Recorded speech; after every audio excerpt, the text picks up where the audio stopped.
तो आज हम बात कर रहे हैं एजुकेशन में एआई मतलब आर्टिफिशियल इंटेलिजेंस की जो क्रांति आ रही है उसके बारे में।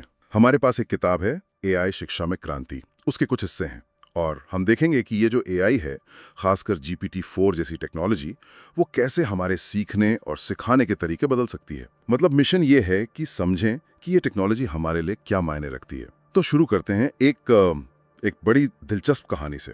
ये बात है 2023 की, न्यू ईयर्स डे। सैल खान और उनकी 11 साल की बेटी दिया वो एक कहानी लिख रहे थे।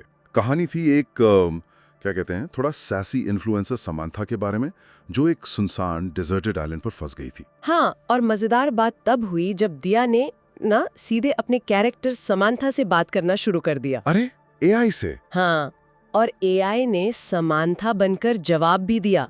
जैसे कहा, हाय दिया एंड साल, ये कहानी तो शानदार है।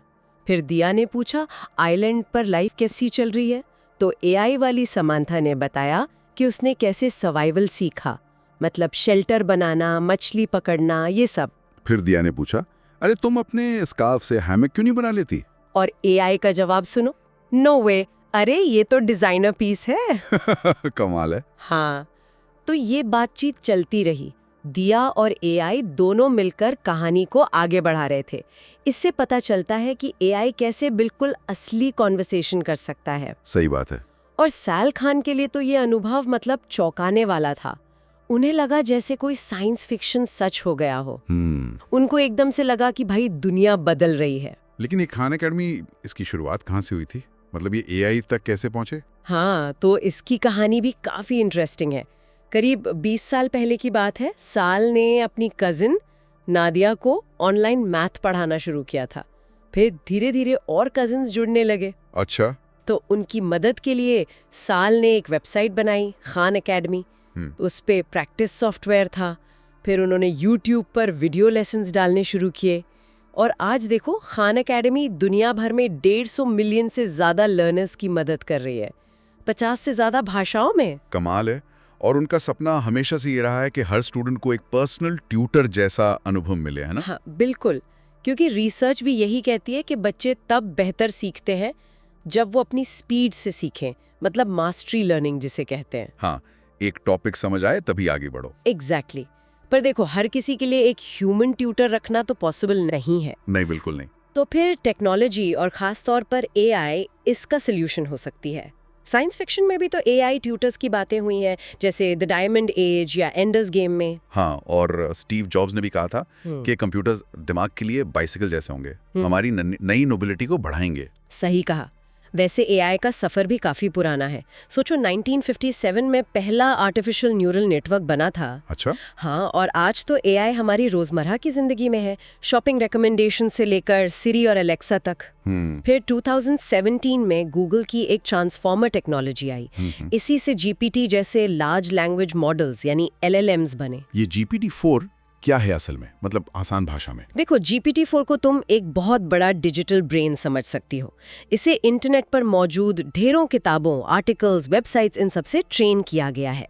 ये असल में शब्दों के पैटर्न्स को समझता है और अंदाजा लगाता है कि अगला शब्द क्या होना चाहिए। जैसे हमारे फोन का ऑटो करेक्ट होता है ना। हाँ हाँ। बस ये समझो कि वो बहुत बहुत ज्यादा एडवांस लेवल पर है। समझ गया। तो फिर ओपनएआई कैसे जुड़ा खान एकेडमी से? हाँ, तो 2022 में ओपन एआई, जो चैट जीपीटी बनाने वाली कंपनी है, उन्होंने सैल खान से कांटेक्ट किया। वो GPT-4 लॉन्च करने वाले थे और चाहते थे कि खान एकेडमी उनका पार्टनर बने। लेकिन सैल खान तो पहले थोड़े स्केप्टिकल थे, उन्हें यकीन नहीं था शायद। बिल्कुल, उन्हें नहीं लगता था कि एआई नॉलेज या रीजनिंग में इतना अच्छा हो सकता है। लेकिन फिर उन्होंने एक डेमो देखा, और डेमो में GPT-4 ने न सिर्फ अमेरिका के एक मुश्किल college level AP biology exam का सवाल सही हल किया, अरे वाह, बल्कि ये भी समझाया कि जवाब कैसे आया और बाकी ऑप्शंस गलत क्यों थे। ओह, ये देखकर सैल हैरान रह गए।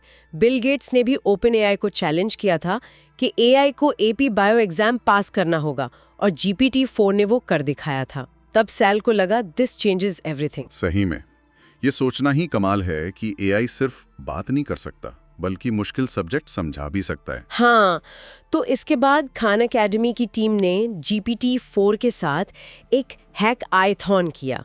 हैक आयथॉन? उसमें क्या किया? उन्होंने ब्रेनस्टॉर्म किया कि एआई टीचर्स की मदद कैसे कर सकता है, जैसे लेसन प्लान्स बनाने में, स्टूडेंट्स के साथ किसी टॉपिक पर डिबेट करने में, प्रोजेक्ट्स में हेल्प करने में या फिर फीडबैक देने में। अच्छा, लेकिन चिंताएं भी तो होंगी, जैसे चीटिंग का डर। बिल्कुल, चिंताएं भी थीं। क्या स्टूडेंट्स चीटिंग करेंगे? क्या एआई कभी-कभी हॉलुसिनेशन यानी गलत जानकारी देगा? सेफ्टी और बायस के मुद्दे भी थे। और टीचर्स, पेरेंट्स का रोल क्या होगा? ये सब सवाल थे। हाँ, ये सब तो सोचना पड़ेगा। पर उन्होंने डरने के बजाय सॉल्यूशन सोचे। जैसे कि? जैसे एक ऐसा एआई ट्यूटर बनाया जाए जो सीधे जवाब न दे, बल्कि पुराने फिलोसोफर सोक्रेटिस की तरह सवाल पूछ कर स्टूडेंट को खुद जवाब तक पहुंचने में गाइड करे। अच्छा, मतलब सोचने पर मजबूर करे। हाँ, और सारी बातचीत ट्रांसपेरेंट रखी जाए ताकि टीचर्स देख सकें। मकसद था एआई को एक हेल्पफुल टूल बनाना जो टीचर्स का काम आसान करे और स्टूडेंट्स को सपोर्ट करे। ये तो बढ़िया अप्रोच है। फिर जब ChatGPT पब्लिक हुआ तब तो बहुत एक्साइटमेंट और डर दोनों फैला। कई स्कूल्स ने तो उसे बैन करना शुरू कर दिया। हाँ, ये तो हुआ था। तब खान अकेडमी ने महसूस किया कि उन्हें दिखाना होगा कि एआई को पॉजिटिव तरीके से कैसे यूज कर सकते हैं, और वहीं से खानमिगो की शुरुआत हुई। खानमिगो? हाँ, एक एआई प्लेटफॉर्म जो चीटिंग से बचाए और लर्निंग में मदद करे। अच्छा, अब वापस दिया की कहानी पर आते हैं, वो जो एआई के साथ लिख रही थी। हाँ, और देखो पॉइंट ये है कि दिया एआई के साथ लिख रही थी, एआई उसके लिए नहीं लिख रहा था। ये इम्पोर्टेंट है। एआई उसकी क्रिएटिविटी को, उसकी सोच को बढ़ा रहा था, उसे नए आइडियाज दे रहा था। ये एआई का असली पोटेंशियल दिखाता है, एक साथी बनने का, ना कि सिर्फ एक आंसर मशीन का। सही बात है। और ये सारी बातें हमें एजुकेटेड ब्रेवरी की तरफ ले जाती हैं। एजुकेटेड ब्रेवली, इसका क्या मतलब है? इसका मतलब है कि देखो, टेक्नोलॉजी एडवांस होती है तो डर लगता है, ये स्वाभाविक है। तो उस डर को समझो, रिस्क्स को जानो, लेकिन साथ ही उसके पोटेंशियल को, उसकी जो संभावनाएं हैं, उन्हें एक्सप्लोर करने की हिम्मत भी रखो। एआई एजुकेशन में एक बहुत बड़ा मोड़ है। बिल्कुल। तो सोचने वाली बात यह है कि जब एआई इतना कुछ कर सकता है, तो फ्यूचर में हमारे सीखने का, सिखाने का, यहाँ तक कि हमारी जॉब्स का मतलब कैसे बदलेगा? हाँ, हम इस टेक्नोलॉजी का सबसे अच्छा, सबसे फायदेमंद इस्तेमाल कैसे कर सकते हैं? कैसे ये सच में हमारे दिमाग के लिए वो बाइसाइकिल बन सकती है जो हमारी अपनी क्षमताओं को कई गुना बढ़ा दे? ये सवाल हम सबको सोचना होगा। Now part 1. Rise of the AI Tutor. नमस्कार, आज हम बात कर रहे हैं एआई की, मतलब आर्टिफिशियल इंटेलिजेंस, और ये कैसे हमारे सीखने के तरीके को शायद पूरी तरह बदल सकता है। आप सोचो जरा, कैसा हो अगर हर किसी के पास अपना पर्सनल ट्यूटर हो 24/7, कुछ वैसे ही जैसे शायद सिकंदर के पास अरस्तुत है, एक गाइड है ना, जो हमेशा मौजूद हो। हाँ बिल्कुल, ये कल्पना तो बहुत दिलचस्प है। देखिए, जब ये ChatGPT जैसे एआई टूल्स आए ना शुरुआत में, हाँ, तो स्कूलों में तो खलबली मच गई थी। हाँ, बिल्कुल। इंडिया हो या अमेरिका, कई जगह बैन ही कर दिया इनको। डर था शायद। हाँ, डर यही था कि भाई बच्चे बस कॉपी पेस्ट करेंगे, अपना दिमाग इस्तेमाल करना ही बंद कर देंगे। और ये डर मतलब कुछ हद तक जायज भी लगता है ना, कोई भी नई पावरफुल चीज आती है तो। हाँ, थोड़ी घबराहट तो होती है।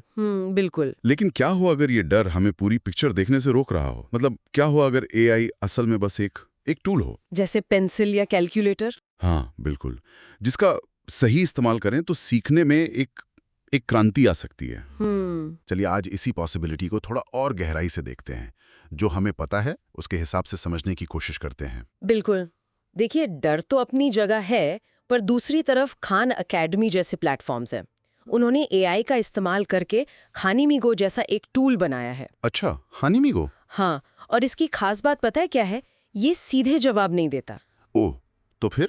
मतलब अगर कोई स्टूडेंट अटक गया किसी सवाल में, मान लीजिए मैथ्स का कोई प्रॉब्लम है, तो खानीमिगो शायद पूछेगा, अच्छा बताओ तो तुमने इसे सॉल्व करने की कोशिश कैसे की, या इस प्रॉब्लम का कौन सा हिस्सा तुम्हें सबसे मुश्किल लग रहा है। अच्छा, मतलब ये सोचने पर मजबूर करता है। एग्जैक्टली, ये सवालों के जरिए सोचने पर मजबूर करता है। तो ये वो रट्टा मारने वाला या बस आंसर देने वाला सिस्टम नहीं है, ये तो थिंकिंग प्रोसेस में हेल्प कर रहा है। ये तो काफी इंटरेस्टिंग है। हाँ, मतलब ये एक तरह से एक अच्छे असली ट्यूटर की नकल करने की कोशिश कर रहा है, जो सिर्फ बताता नहीं, समझाता है। हाँ बिल्कुल, काफी हद तक। और ये समझने की कोशिश करता है कि सीखने वाले को दिक्कत कहाँ आ रही है, और यहाँ तक कि उनकी पसंद नापसंद। जैसे किसी को फुटबॉल पसंद है तो उदाहरण भी उसी हिसाब से दे सकता है। अरे वाह, पर्सनलाइज्ड लर्निंग हुई है तो। बिल्कुल। और ये ठीक उसी सिद्धांत पर है जिसकी बात मशहूर शिक्षा मनोवैज्ञानिक बेंजामिन ब्लूम ने की थी सालों पहले। बेंजामिन ब्लूम, हाँ सुना है नाम। उन्होंने पाया था कि अगर किसी स्टूडेंट को पर्सनल ट्यूटरिंग मिले, 1-on-1 पढ़ाया जाए, तो उसके सीखने की क्षमता में जबरदस्त उछाल आ सकता है। उसे उन्होंने 2 सिग्मा प्रॉब्लम कहा था। 2 सिग्मा प्रॉब्लम, इसका मतलब क्या हुआ, थोड़ा आसान भाषा में? हाँ, मतलब ये कि एक एवरेज स्टूडेंट भी टॉप 2% स्टूडेंट्स के लेवल तक पहुंच सकता है अगर उसे सही पर्सनल गाइडेंस मिले। टॉप 2% एवरेज से? हाँ, लेकिन सोचिए ना, हर बच्चे के लिए एक अलग ट्यूटर रखना, ये कितना महंगा और मतलब प्रैक्टिकली नहीं था। सही बात है, नामुमकिन जैसा था। बिल्कुल। ये दशकों तक बस एक सपना ही रहा। एआई शायद पहली बार इस सपने को लाखों करोड़ों बच्चों के लिए हकीकत बनाने का पोटेंशियल रखता है। वाह ये तो कमाल की बात है। मतलब एवरेज से सीधा टॉप पर जाने का रास्ता। पोटेंशियल तो यही है। और आपने जो कहा कि ये स्टूडेंट की पसंद का भी ध्यान रखता है और जज नहीं करता। हाँ, ये बहुत अहम है। इसका एक और फायदा शायद ये है कि वो झिझक खत्म हो जाती है। स्कूल में या ट्यूशन में कई बार बच्चे डरते हैं सवाल पूछने से कि कहीं मजाक ना बन जाए। सही कहा। यहाँ वो डर नहीं है, अपनी स्पीड से बिना किसी प्रेशर के सीखो। एग्जैक्टली। वो जजमेंट फ्री माहौल बहुत बहुत जरूरी है। और ये सिर्फ मैथ साइंस के लिए नहीं है। अच्छा। मुश्किल और सेंसिटिव टॉपिक्स पर भी, जैसे पॉलिटिक्स या हिस्ट्री के कुछ विवादित मुद्दे, हाँ, उन पर भी एआई टूल अलग अलग नजरिए सामने रख सकता है बिना अपना कोई ओपिनियन थोपे। एक एक्सपेरिमेंट में देखा गया कि गन कंट्रोल जैसे मुद्दे पर एआई ने स्टूडेंट को किसी एक तरफ धकेला नहीं, बल्कि दोनों साइड के तर्क समझने में हेल्प की। अरे वाह, तो ये सिर्फ होमवर्क हेल्पर नहीं है, ये तो क्रिटिकल थिंकिंग भी सिखा रहा है। मतलब गहराई से सोचना, अलग अलग एंगल से देखना, ये स्किल्स तो बहुत जरूरी हैं। बिल्कुल, ये सीखने को ज्यादा मीनिंगफुल बना सकता है। हाँ, और शायद ज्यादा मजेदार भी। लेकिन हर नई टेक्नोलॉजी की तरह इसमें कुछ चैलेंज भी तो होंगे, कुछ रिस्क। बेशक, बिल्कुल है। ये टेक्नोलॉजी अभी भी बन ही रही है, डेवलप हो रही है।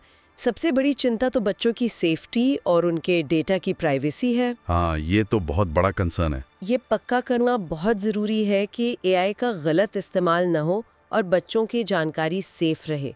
ओपन एआई जैसी बड़ी कंपनियां सेफ्टी पर काफ़ी ध्यान दे रहे हैं। वैसे वो टेक्निकल लिमिट्स लगा रही हैं, जिन्हें गार्ड रेल्स कहते हैं, ताकि गलत या हार्मफुल जानकारी न फैले। Guard rails.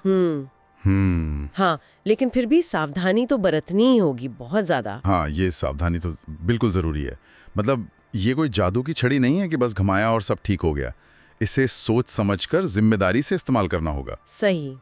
तो कुल मिलाकर डर से आगे बढ़कर संभावनाओं को देखना है, लेकिन आंखें बंद करके नहीं, सावधानी के साथ। बिल्कुल सही।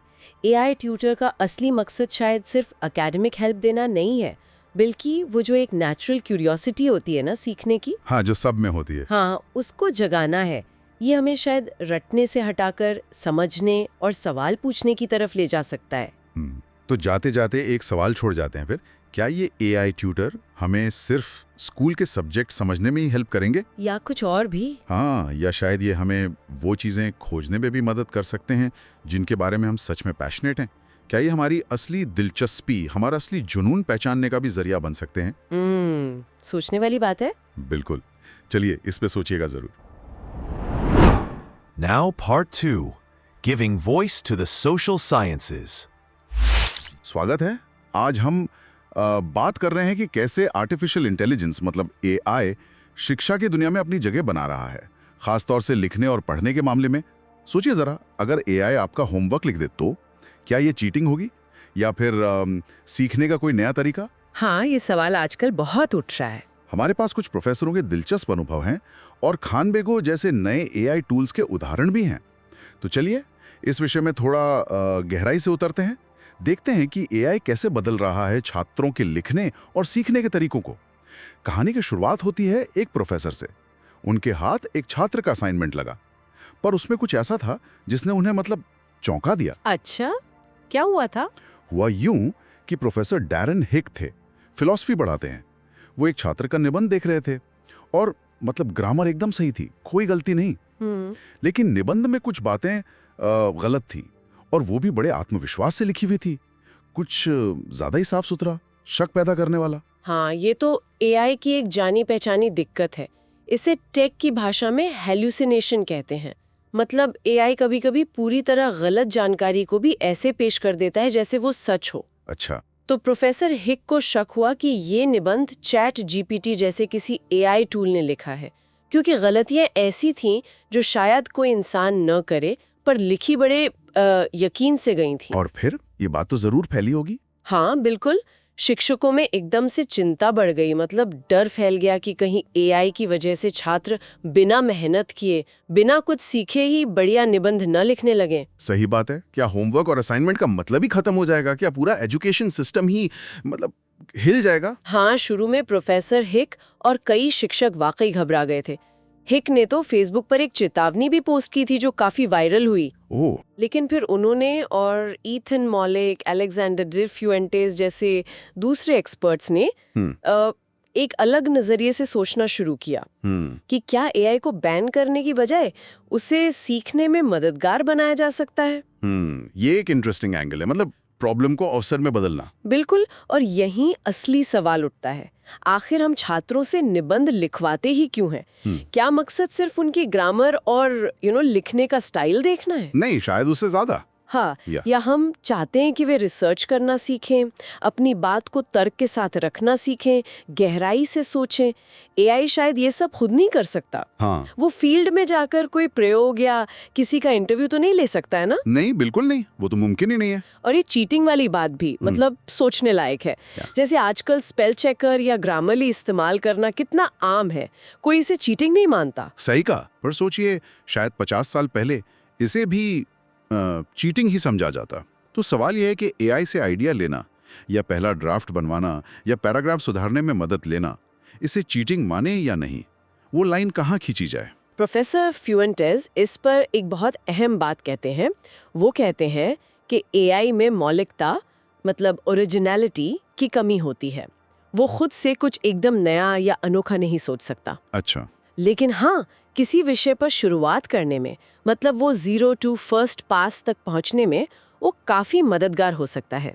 फिर छात्र का असली काम शुरू होता है, एआई के आउटपुट को जांचना, फैक्ट चेक करना, उस पर सवाल उठाना और फिर उसे बेहतर बनाना। ये दिलचस्प है, मतलब एआई को एक टूल की तरह इस्तेमाल करना, फाइनल प्रोडक्ट की तरह नहीं। एग्जैक्टली। प्रोफेसर मोलिक हैं, वो तो असल में अपने छात्रों को एआई इस्तेमाल करने के लिए एनकरेज करते हैं। हाँ, मैंने भी पढ़ा है उनके बारे में। एआई उन्हें एक तरह से बराबरी का मौका देता है, और अब तो वो उम्मीद करते हैं कि छात्रों के निबंध एकदम परफेक्ट हों, क्योंकि एआई की मदद से ये संभव है। हाँ, ये एक महत्वपूर्ण नजरिया है। एआई सिर्फ नकल का साधन नहीं है, बल्कि ये सीखने का एक शक्तिशाली टूल बन सकता है। ये छात्रों को बेहतर लेखक बनने, जानकारी जुटाने और अपने विचारों को ज्यादा स्पष्ट रूप से व्यक्त करने में मदद कर सकता है। इससे सीखने का पूरा अनुभव ही बदल सकता है। और इसी सोच का एक बढ़िया उदाहरण है खान एकेडमी का खानमिगो टूल। सुना इसके बारे में? हाँ, खानमिगो काफी चर्चा में है। ये एक एआई ट्यूटर जैसा है जो छात्रों को लिखने में गाइड करता है।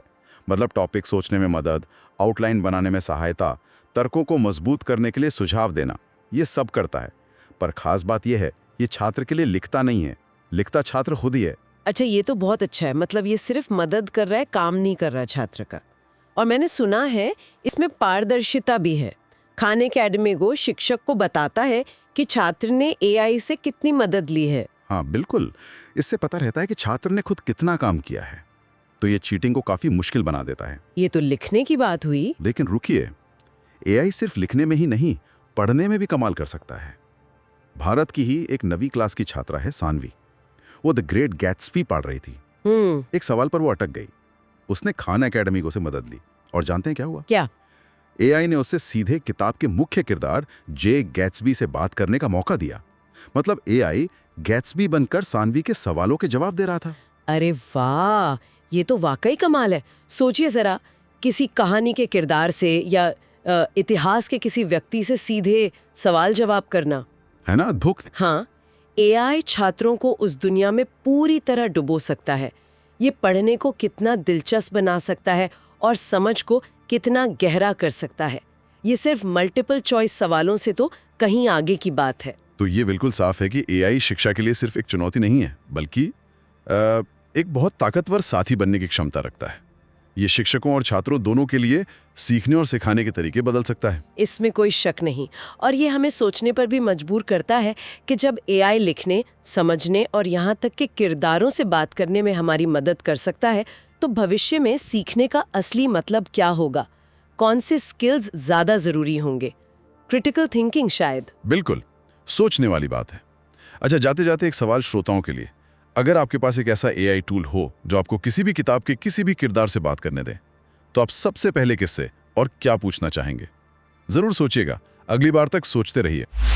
Now moving further in part 2, AI and creativity. सोचिए 1970s में गॉडफादर वाले डायरेक्टर फ्रांसिस फोर्ड कोपोला वो एक मशीन यूज कर रहे थे नॉवेल के डायलॉग्स को स्क्रिप्ट फॉर्मेट में बदलने के लिए। नाम दिया था जिपी स्क्रिप्ट। पर तभी सवाल उठने लगे। हाँ, कि क्या मशीनें राइटर्स की जगह ले लेंगी? ये डर था। बिल्कुल।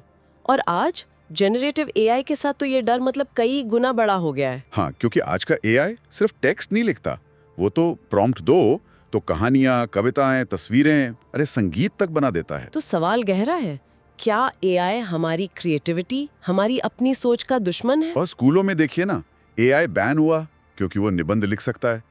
तो क्या बच्चे मतलब खुद सोचना सीखेंगे ही नहीं? और ये भी सवाल है कि एआई जो बना रहा है वो कितना असली है या सिर्फ पैटर्न की नकल है। तो आज हम इसी पहेली को थोड़ा समझने की कोशिश करते हैं। हाँ, देखते हैं कि क्या एआई सच में दुश्मन है या शायद एक साथी बन सकता है क्रिएटिविटी में। दिलचस्प बात यह है कि शायद एआई क्रिएटिविटी को खत्म नहीं कर रहा, बल्कि उसे बदल रहा है। बदल रहा है? कैसे? जैसे एआई के साथ मिलकर कहानी लिखना एक तरीका है, जिसे वो यस एंड कहते हैं। अच्छा, यस एंड ये क्या है? मतलब एआई एक आइडिया देता है, फिर आप उसमें कुछ जोड़ते हैं, फिर एआई बिल्कुल वैसे जैसे दोस्तों के साथ बैठकर कोई कहानी गढ़ते हैं ना। अरे वाह, ये तो मजेदार लग रहा है। हाँ, इसमें एआई एक तरह से आपका पार्टनर बन जाता है, कोई टूल या नौकर नहीं, बल्कि एक साथी। ये तो बढ़िया है। पर एक मिनट, क्या हमारा अपना दिमाग भी कुछ ऐसा ही नहीं करता? मतलब? जैसे कोई मुश्किल सवाल है, हम उस पर सोचते रहते हैं, फिर शायद सो जाते हैं और सुबह उठते ही अचानक जवाब आ जाता है। हाँ, होता है ऐसा। सबकॉन्शियस माइंड काम करता रहता है। तो क्या एआई का पैटर्न ढूंढना कुछ वैसा ही है या वो सिर्फ मैथ्स है, कैलकुलेशन? बढ़िया सवाल है। देखिए, हमारा सबकॉन्शियस दिमाग भी तो यही करता है ना। वो हमारे अनुभवों, सीखी हुई बातों से पैटर्न जोड़ता है अनजाने में। एआई भी अपने विशाल डेटा से पैटर्न ही पहचानता है और उसी से कुछ नया जैसा बनाता है। तो सवाल ये भी है कि क्या हमारी क्रिएटिविटी हमेशा एकदम 100% ओरिजिनल होती है? हाँ, ये भी सोचने वाली बात है। सोचिए ना, आइंस्टाइन ने भी तो न्यूटन और दूसरों के काम पर ही आगे बढ़ाया। शेक्सपियर ने पुरानी कहानियों को ही तो नया रूप दिया। हाँ, मतलब हम सब अपने आसपास से, दूसरों के काम से सीखते हैं और फिर उसी से कुछ नया बनाते हैं। बिल्कुल। तो इस नजरिए से देखें तो एआई भी अपने सीखे हुए डेटा से ही बना रहा है। तो फिर क्या ये एक तरह का सुपर स्मार्ट दोस्त हो सकता है जिसके साथ हम आइडियाज पर दिमाग लड़ा सकें, जिसे हम वो कहते हैं ब्रेनस्टॉर्मिंग? हाँ, बिल्कुल हो सकता है, क्यों नहीं। और देखिए, टेक्नोलॉजी ने तो हमेशा क्रिएटिविटी को नया रास्ता दिखाए हैं। जैसे? अरे, कैमरा आया तो फोटोग्राफी एक नई कला बन गई। कंप्यूटर आया तो एनिमेशन कहां से कहां पहुंच गया। सही बात है। तो एआई शायद इसी कड़ी में अगला कदम है। ये सीखने और कुछ नया बनाने के नए दरवाजे खोल सकता है। सोचिए, एआई आपको पेंटिंग सिखा रहा हो या नया गाना कंपोज करने में मदद कर रहा हो। अच्छा, सिर्फ कला ही क्यों? मैंने सुना है ये इतिहास को भी इंटरेस्टिंग बना सकता है। हाँ, बिल्कुल। हमारे सोर्स यही बताते हैं। सोचिए, आप एआई से रेम्ब्रंट जैसे महान पेंटर से बात कर सकें। रेम्ब्रंट से या जॉर्ज वॉशिंगटन जैसे लीडर से? हाँ, ये वैसा ही है जैसे स्कूल में बच्चे ऐतिहासिक किरदारों का नाटक करते हैं, पर ये कहीं ज्यादा पर्सनल और आसान है। लेकिन क्या इससे बस मजा आता है या सच में इतिहास की समझ बढ़ती है? देखिए, ये इतिहास में दिलचस्पी जगाने का एक बहुत पावरफुल तरीका हो सकता है। जैसे वो म्यूजिकल था ना, हैमिल्टन। हाँ, सुना है। उसने कितने लोगों को अमेरिकी इतिहास से जोड़ दिया। वैसे ही आप एआई रेम्ब्रंट से पूछ सकते हैं कि उन्हें अंधेरे और रोशनी से इतना खेलना क्यों पसंद था। या एआई वॉशिंगटन से हाँ। कि क्या उन्हें कभी लीडर बनने में डर लगा था। एग्जैक्टली। एआई उस समय के हिसाब से, उनके किरदारों के हिसाब से जवाब देने की कोशिश करता है। सुनने में तो काफी रोमांचक है, हाँ। लेकिन इसमें कुछ दिक्कतें भी तो होंगी। हाँ हैं। मैंने एक रिपोर्ट पढ़ी थी। एक रिपोर्टर ने एआई हैरियट टबमैन से बात की। हैरियट टबमैन वो जो गुलामी के खिलाफ लड़ी थी। हाँ, जानी मानी हस्ती हैं। तो रिपोर्टर का कहना था कि एआई की भाषा थोड़ी किताबी सी लगी और कुछ जवाब थोड़े गोलमोल थे। सही बात है। ये सिमुलेशंस अभी परफेक्ट नहीं है, 100% एक्यूरेट नहीं हो सकते। और यहाँ पर ना कुछ सीमाएं तय करना, मतलब गार्ड रेल्स या सेफ्टी चेक्स लगाना बहुत जरूरी है। Safety checks? हाँ। किस तरह के? जैसे ये जरूरी है कि एआई किसी पुराने ऐतिहासिक किरदार से आज के किसी संवेदनशील मुद्दे पर कोई गलत या भड़काऊ बात ना कहलवा दे। हाँ, ये तो बहुत जरूरी है। उस रिपोर्टर के अनुभव में भी एआई टबमैन ने रेपरेशंस जैसे आज के शब्द पर सीधे बात करने से मना कर दिया, लेकिन उस समय के अन्याय पर बात की। ये दिखाता है कि इसे सावधानी से इस्तेमाल करना होगा। तो कुल मिलाकर हमने देखा कि एआई शायद क्रिएटिविटी का गला नहीं घोट रहा, बल्कि इंसानों के साथ मिलकर उसे एक नया रूप, नया आयाम दे सकता है। हाँ, और ये भी कि हमारा अपना दिमाग भी कहीं ना कहीं पैटर्न पहचान कर ही तो क्रिएटिव होता है, बिल्कुल एआई की तरह। और टेक्नोलॉजी तो हमेशा से क्रिएटिविटी के साथ ही रही है। कैमरा, कंप्यूटर, हाँ। और अब शायद एआई अगला साथी, बिल्कुल। और ये इतिहास जैसे विषयों को भी मजेदार बना सकता है। बस हमें इसकी सीमाओं का ध्यान रखना होगा। बिल्कुल। कौन जाने आगे चलकर हम एआई आइजैक न्यूटन से फिजिक्स समझ रहे हों, या एआई मेरी क्यूरी से रेडिएशन के बारे में सीख रहे हों। अरे वाह, ये तो स्टार ट्रेक के होलोडेक जैसा हो गया। वो वर्चुअल रियलिटी कमरा जहां आप कहीं भी पहुंच सकते हैं, किसी से भी मिल सकते हैं। हाँ, कुछ वैसा ही अनुभव शायद ये करीब ला रहा है। तो जाते जाते क्यों ना हम सब ये सोचें, एआई से घबराने की बजाय क्या हम आज ही इसी वक्त इन एआई टूल्स का इस्तेमाल अपनी पढ़ाई, अपने काम या अपने किसी शौक को बेहतर और ज्यादा मजेदार बनाने के लिए कर सकते हैं। शायद ऐसे तरीकों से जिनके बारे में हमने अभी सोचा भी नहीं है, और जिनसे शायद कुछ बिल्कुल अनोखा, कुछ नया बन जाए। Now moving to Chapter 3, Empowering the Next Innovators. नमस्कार। आज हम एक बहुत ही दिलचस्प विषय पर बात कर रहे हैं। हाँ, आर्टिफिशियल इंटेलिजेंस यानी एआई। हाँ, और ये विज्ञान सीखने में कैसे मदद कर सकता है। बिल्कुल, खासकर छात्रों के लिए। हमारे पास कुछ स्रोत हैं जो एक एआई टूल खान मीगो को देखते हैं। हाँ, ये GPT-4 पर बना है। हाँ, हम ये समझने की कोशिश करेंगे कि क्या ये एआई मुश्किल वैज्ञानिक बातें आसानी से समझा सकता है, और क्या ये सच और झूठ में फर्क बता सकता है। हाँ, तो चलिए इस विश्लेषण में थोड़ा गहराई से उतरते हैं। हाँ, जो मुख्य स्रोत है वो एक लेख है, ज्ञान में एआई, नए अन्वेषकों को सशक्त बनाना। इसमें लेखक ने खान मीगो को टेस्ट किया है। तो मूल सवाल यही है, क्या एआई विज्ञान सिखाने में असरदार है, और क्या हम उस पर भरोसा कर सकते हैं। सही। स्रोत में एक बड़ा दिलचस्प प्रयोग था। लेखक ने एआई से ग्लोबल वार्मिंग के बारे में पूछा। हाँ, ये देखने के लिए कि ये जो विवादास्पद विषय होते हैं ना, उनको कैसे हैंडल करता है। हाँ, जिन पर अलग अलग राय होती है। बिल्कुल। और खान मीगो का जवाब काफी सीधा था। उसने साफ कहा कि भाई ग्लोबल वार्मिंग असली है। अच्छा। और ज्यादातर इंसानी गतिविधियों की वजह से हो रही है। उसने ये बात वैज्ञानिक सहमति के आधार पर कही। मतलब जो ज्यादातर वैज्ञानिक मानते हैं। हाँ, बिल्कुल। और साथ में सबूत भी दिए, जैसे तापमान बढ़ रहा है, बर्फ पिघल रही है, समुद्र का स्तर बढ़ रहा है, ये सब चीजें। ठीक है, ये तो सीधी बात हुई। लेकिन यहाँ मामला और दिलचस्प हो जाता है। जब पूछा गया कि कुछ लोग इसे धोखा क्यों मानते हैं, तब एआई ने क्या किया। यही तो खास बात है। एआई ने वो तर्क भी सामने रखे जो शक करने वाले लोग देते हैं। अच्छा, जैसे कि जलवायु तो हमेशा बदलती रहती है, ये कोई नई बात नहीं है, या फिर आंकड़ों में ही गड़बड़ी है, इस तरह के तर्क। लेकिन, और ये जरूरी है, एआई ने फौरन ये भी साफ किया कि ज्यादातर क्लाइमेट साइंटिस्ट्स इन तर्कों को सही नहीं मानते। और ये भी बताया कि क्यों नहीं मानते। हाँ, बिल्कुल। बताया कि अभी गर्मी जितनी तेजी से बढ़ रही है, वो प्राकृतिक बदलावों से कहीं ज्यादा है, और आंकड़ों में हेरफेर का कोई पक्का सबूत भी नहीं है। तो मतलब ये सिर्फ एक तरफ की बात नहीं दोहरा रहा। नहीं, ये जानकारी को तौल रहा है। ये दिखा रहा है कि सबूत किस तरफ ज्यादा मजबूत हैं। ये समझना मेरे ख्याल से सीखने के लिए बहुत जरूरी है ना? हाँ बिल्कुल।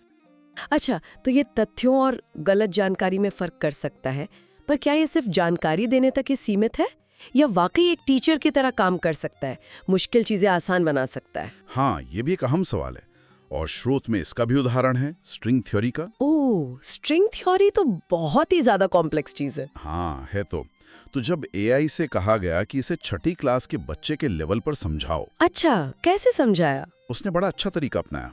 उसने कहा, सोचो कि पूरा ब्रह्मांड छोटी छोटी कांपती हुई रस्सियों या धागों से बना है, स्पेगेटी की तरह समझ लो। स्पेगेटी? वाह। हाँ, और जैसे गिटार के तार अलग अलग तरह से कांप कर अलग अलग सुर निकालते हैं, वैसे ही ये धागे अलग अलग तरह से कांप कर अलग अलग कण बनाते हैं। अरे वाह, मतलब मुश्किल चीज को एकदम आसान उदाहरण से समझा दिया। बिल्कुल, जैसे हम असल जिंदगी में करते हैं। ये तो कमाल है।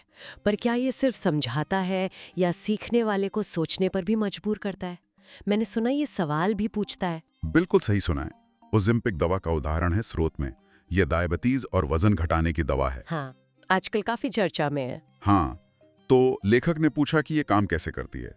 अब एआई ने सीधा जवाब नहीं दिया। तो क्या किया? उसने उल्टे सवाल पूछने शुरू कर दिए, जैसे आपको क्या लगता है ये कैसे काम करती होगी, या क्या आप अंदाजा लगा सकते हैं? अच्छा, एक तरह से गाइड कर रहा है। हाँ बिल्कुल, ये कुछ शुक्रात वाली मेथड है।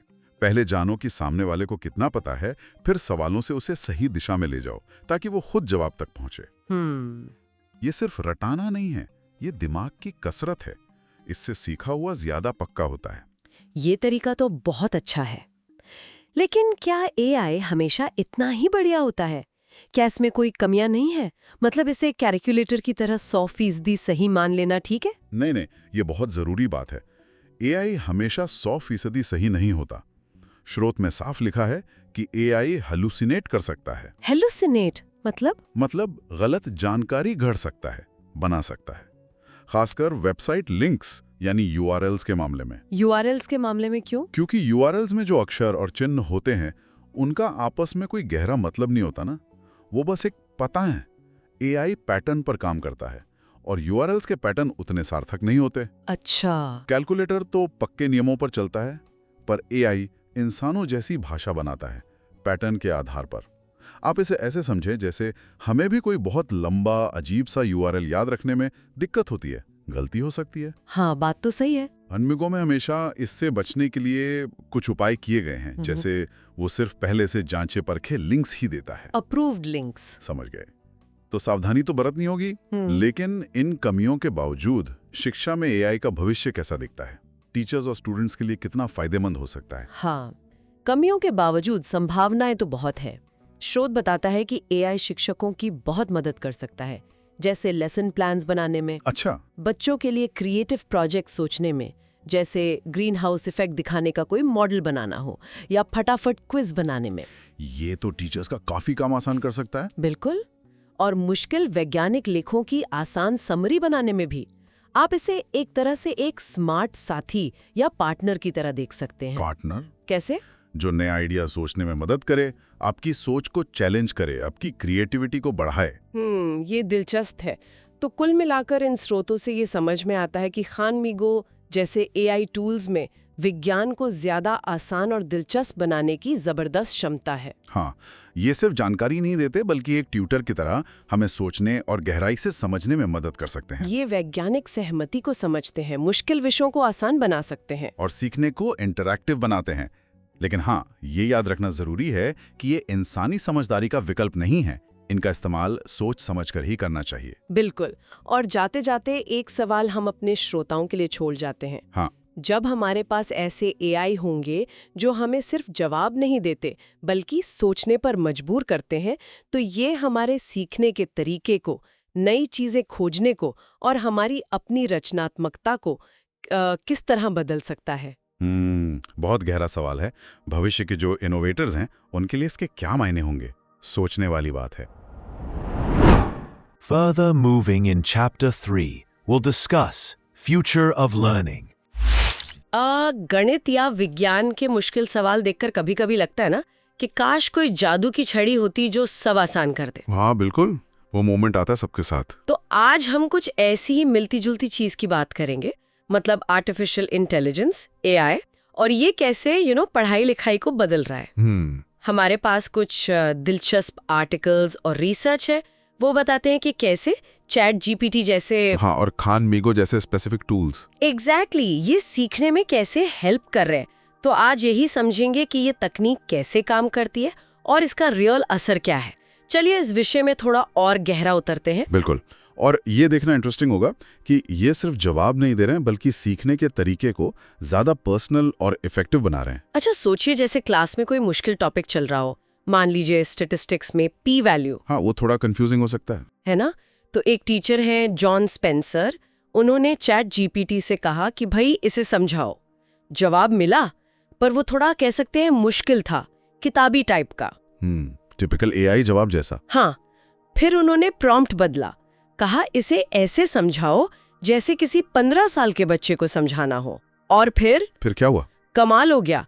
चैट जीपीटी ने एकदम आसान भाषा यूज की, रोजमर्रा के उदाहरण दिए, मतलब यहाँ तक कि 2 कॉमिक बुक सुपर हीरोज की पॉपुलैरिटी के एग्जाम्पल से पूरा कॉन्सेप्ट क्लियर कर दिया। वाह, ये दिखाता है कि एआई अडेप्ट कर सकता है। हाँ, मतलब हम एआई को गाइड कर सकते हैं कि हमें किस तरह की मदद चाहिए। और यही सबसे दिलचस्प बात है, एआई सिर्फ फैक्ट्स नहीं रट रहा, वो इन्फॉर्मेशन को सीखने वाले के लेवल के हिसाब से ढाल रहा है। भाषा आसान, उदाहरण ज्यादा रिलेटेबल। बिल्कुल, जानकारी को समझ में बदल रहा है बेसिकली। अब आते हैं खान मेगो पर। ये एआई टूल तो खास तौर पर मतलब पढ़ाई के लिए ही डिजाइन किया गया है। एडवांस्ड है, लेकिन इसकी खासियत मैथ्स और सिखाने के तरीकों पेडागोजी में है। तो जैसे कोई स्टूडेंट मैथ्स के सवाल में अटक गया, तो खान मेगो सीधा जवाब नहीं देता, वो पूछता है तुम्हें क्या लगता है अगला स्टेप क्या होना चाहिए। अच्छा। या अगर स्टूडेंट गलती करे तो कहता है मेरा जवाब थोड़ा अलग आया है, क्या तुम समझा सकते हो कि तुमने कैसे किया। ये बहुत महत्वपूर्ण है, इसे सोक्रेटिक मेथड कहते हैं। सोक्रेटिक मेथड मतलब सवाल जवाब के जरिए सिखाना। एआई स्टूडेंट को खुद सोचने पर मजबूर करता है, गाइड करता है, जवाब नहीं। ओके। इससे उनकी समझ गहरी होती है और अपनी गलतियां भी पकड़ में आती हैं। जैसे वो एक सिक्के वाले उदाहरण से पी वैल्यू समझाता है, सवाल जवाब, धीरे धीरे कॉन्सेप्ट क्लियर होता है। रटना नहीं, असल में समझना। एग्जैक्टली। और ये भी सोचिए, कई स्कूलों में कैलकुलस या फिजिक्स जैसे सब्जेक्ट्स नहीं होते। सही बात है, रिसोर्स की कमी होती है। तो खान एकेडमी से स्टूडेंट्स ये कोर्स ऑनलाइन कर सकते हैं और खानी को उसमें एक पर्सनल ट्यूटर की तरह मदद करता है, तो वो अकेले नहीं पढ़ते। ये बहुत बड़ा फायदा है, एक्सेस बढ़ता है क्वालिटी एजुकेशन का। बिल्कुल। और एआई का एक और फायदा भी है, ये स्टूडेंट्स को मोटिवेट रखने और अकाउंटेबल बनाने में भी मदद कर सकता है। अकाउंटेबल कैसे? अगर स्टूडेंट चाहे तो एआई उन्हें उनके गोल्स याद दिला सकता है, जैसे आज तुम्हें ये चैप्टर पढ़ना था, एक तरह से डिजिटल स्टडी बडी। इंटरेस्टिंग। लेकिन सबसे हैरान करने वाली बात मुझे लगी अमेरिका के होबार्ट शहर के स्कूल में हुए एक पायलट प्रोजेक्ट की। हाँ, मैंने भी उसके बारे में पढ़ा है। उन्होंने 6 महीने खान मीगो यूज किया और पता है सबसे बड़ा बदलाव किस चीज में आया? किस में? मार्क्स में? नहीं, वो भी शायद आया होगा, पर सबसे बड़ा बदलाव उनके आत्मविश्वास में आया, सेल्फ कॉन्फिडेंस। ओह, ये वाकई में बहुत जरूरी है। छात्र एआई से सवाल पूछने में बिल्कुल नहीं हिचकिचाते, कोई डर नहीं कि कोई मजाक उड़ाएगा। हाँ, वो जजमेंट वाला फैक्टर हट जाता है। और जब वो झिझक खत्म होती है तो जाहिर है वो ज्यादा सीखते हैं और क्लास में भी ज्यादा इन्वॉल्व होते हैं, ज्यादा एंगेज्ड फील करते हैं। इसके पीछे एक आइडिया ये भी है कि एआई दिखाता है कि सब्जेक्ट्स अलग थलग नहीं हैं। मैथ्स आर्ट से जुड़ा है, साइंस राइटिंग से। अच्छा, ये कैसे? जब स्टूडेंट्स ये कनेक्शंस देखते हैं कि कैसे अलग अलग चीजें आपस में जुड़ी हैं, तो दुनिया ज्यादा मतलब की लगती है और इससे भी कॉन्फिडेंस बढ़ता है। सीखना सिर्फ एग्जाम तक सीमित नहीं रहता, वो एक कंटिन्यूअस प्रोसेस बन जाता है। बिल्कुल। तो कुल मिलाकर हमने देखा कि एआई टीचर की जगह नहीं ले रहा। नहीं, बिल्कुल नहीं। बल्कि एक बहुत ही काबिल मददगार साथी बन रहा है। मुश्किल चीजों को आसान बना सकता है, पढ़ाई को पर्सनल बना सकता है और सबसे जरूरी, सीखने वालों का हौसला और आत्मविश्वास बढ़ा सकता है। हाँ, ये पोटेंशियल तो बहुत ज्यादा है और ये हमें एक अहम सवाल पर सोचने को मजबूर करता है। किस सवाल पर? कि अगर एआई हमें कुछ भी सीखने में और अलग अलग विषयों के बीच के वो छिपे हुए कनेक्शन समझने में इतनी मदद कर सकता है, तो भविष्य में हमारे लिए क्या सीखना जरूरी है, इस बात की परिभाषा कैसे बदल सकती है? इस पर सोचिएगा जरूर। Now moving to Chapter 4, Better Together. नमस्कार। आज हम एक बहुत ही दिलचस्प विषय पर बात करने वाले हैं, एआई यानी आर्टिफिशियल इंटेलिजेंस और शिक्षा। लेकिन हाँ, हम सिर्फ पढ़ाई या होमवर्क की बात नहीं करेंगे। हम ये देखेंगे कि एआई कैसे छात्रों को अकेलेपन से निकालकर उन्हें एक दूसरे से जोड़ने में और उनकी मेंटल हेल्थ मतलब दिमागी सेहत को बेहतर बनाने में काम आ सकता है। हमारे पास एक किताब है, एक साथ बेहतर, एआई के साथ सीखना और सहयोग। उसके कुछ अंश हैं जिनसे हम ये समझने की कोशिश करेंगे। अक्सर एक डर सा लगता है ना, कि ये जो टेक्नोलॉजी है जैसे फ़ोन या सोशल मीडिया बच्चों को बस स्क्रीन से चिपका देती है, असल ज़िंदगी से कहीं दूर। तो सवाल ये है कि क्या एआई, क्या वो इस प्रॉब्लम को और बढ़ाएगा या कुछ और बात है? चलिए देखते हैं। यादें जब खान एकेडमी शुरू हुई थी तब भी कुछ ऐसी ही चिंता थी कि भाई ज़्यादा कंप्यूटर इस्तेमाल होगा तो बच्चे आपस में बात करना कम कर देंगे। लेकिन अनुभव तो कुछ और ही निकला। बिल्कुल सही कहा आपने। बल्कि स्रोत तो यही बताते हैं कि टेक्नोलॉजी का अगर सही इस्तेमाल किया जाए तो वो इंसानी जुड़ाव मतलब ह्यूमन इंटरैक्शन को कम नहीं करती बल्कि बढ़ा सकती है। जैसे खान एकेडमी वाले क्लासरूम में क्या होता है, जब छात्र अपनी अपनी रफ्तार से सीख रहे होते हैं तो उन्हें मौका मिलता है एक दूसरे से मदद मांगने का। अच्छा। हाँ, इससे क्लास में बातचीत बढ़ती है और टीचर को भी ज्यादा टाइम मिलता है हर एक बच्चे पर ध्यान देने का। ठीक है, ये तो हुई खान एकेडमी की बात। पर एआई इसमें और क्या खास ला रहा है? मतलब ये सिर्फ टेक्नोलॉजी से आगे कैसे है? देखिए, एआई जैसे कि एक टूल है खान में गो, वो छात्रों को एक और ऑप्शन देता है। वो अब आपस में मदद ले सकते हैं, टीचर से पूछ सकते हैं और अब एआई से भी मदद ले सकते हैं एक सेफ स्पेस में। तो क्लासरूम में जो बोरियत या कंफ्यूजन होती है वो कम हो सकती है। सोचिए, रात को पढ़ते हुए कोई सवाल अटक गया तो एआई है ना। हाँ, ये तो है। और एआई सिर्फ सवालों के जवाब ही नहीं देता, वो ग्रुप डिस्कशन शुरू करवाने में या कोई प्रोजेक्ट है मान लीजिए कागज के हवाई जहाज बनाने का, उसमें भी मदद कर सकता है। वो छात्रों को साथ मिलकर काम करने के लिए प्रोत्साहित कर सकता है। अच्छा, ग्रुप एक्टिविटी में भी? हाँ बिल्कुल। यहाँ तक कि जैसे दो छात्र हैं जो एक दूसरे को नहीं जानते, उनके बीच बातचीत शुरू करवाने में मतलब आइस ब्रेकर जैसा, उसमें भी एआई मदद कर सकता है ताकि वो बिना झिझक के घुल मिल सकें। स्रोत में schoolhouse.world का भी जिक्र है। वहाँ वॉलंटियर छात्र जूम पर दूसरों को फ्री ट्यूशन देते हैं। अच्छा, तो यहाँ भी टेक्नोलॉजी क्या कर रही है, लोगों को जोड़ रही है, दूर नहीं कर रही। तो मतलब जिस टेक्नोलॉजी से हमें डर था अकेलेपन का, वही अगर सोच समझकर इस्तेमाल करें तो वो क्लास में इंसानी कनेक्शन को असल में बढ़ावा दे सकती है। ये तो काफी दिलचस्प बात है कि टेक्नोलॉजी जुड़ाव बढ़ा सकती है। लेकिन आजकल एक और बड़ी चिंता है, छात्रों का मानसिक स्वास्थ्य, मेंटल हेल्थ। बहुत प्रेशर है बच्चों पर। स्रोत में भी एक उदाहरण था शायद कि एक छात्र परीक्षा से पहले घबरा रहा है। हाँ बिल्कुल, और एआई एकेडमिक कोच उसे शांत करने में मदद करता है। हाँ, और ये आज की एक बहुत बड़ी सच्चाई है। छात्रों में तनाव, चिंता, अकेलापन, ये सब बढ़ रहा है। बड़ी चुनौती है ये। हाँ है तो। पर इसमें भी एआई का एक रोल हो सकता है। एक पुरानी बात बताता हूँ, स्रोत में जिक्र है। 1960s में एलाइजा नाम का एक बहुत ही साधारण सा कंप्यूटर प्रोग्राम था। एलाइजा? हाँ, वो भी लोगों को ये महसूस करा सकता था कि कोई उनकी बात सुन रहा है। वो बस आपकी बात को सवाल बनाकर दोहरा देता था। कार्ल रॉजर्स की तकनीक थी ये। अच्छा, सिर्फ दोहरा कर? हाँ, और आज के एआई तो उससे कई ज्यादा एडवांस्ड है। तो क्या एआई एक थेरेपिस्ट बन सकता है? क्या हमें असली इंसानी मदद की जरूरत नहीं रहेगी? नहीं, देखिए, ये समझना बहुत जरूरी है। एआई कभी भी एक इंसानी थेरेपिस्ट की जगह नहीं ले सकता, बिल्कुल नहीं। लेकिन वो एक सहायक भूमिका, एक सप्लीमेंट्री रोल निभा सकता है। अच्छा, एक सहायक की तरह? उसकी सबसे बड़ी खूबी क्या है, वो हमेशा अवेलेबल है 24/7, चाहे सुबह के 3 बज रहे हों या परीक्षा से ठीक पहले घबराहट हो रही हो। हाँ, ये बात तो है। थेरेपिस्ट तो हर वक्त नहीं मिल सकता। बिल्कुल। और एआई कुछ जानी मानी तकनीकें जैसे कॉग्निटिव बिहेवियरल थेरेपी यानी सीबीटी वो भी प्रदान कर सकता है। और स्टडीज में पाया गया है कि ये डिप्रेशन या एंजाइटी कम करने में असरदार भी हो सकता है। सच में?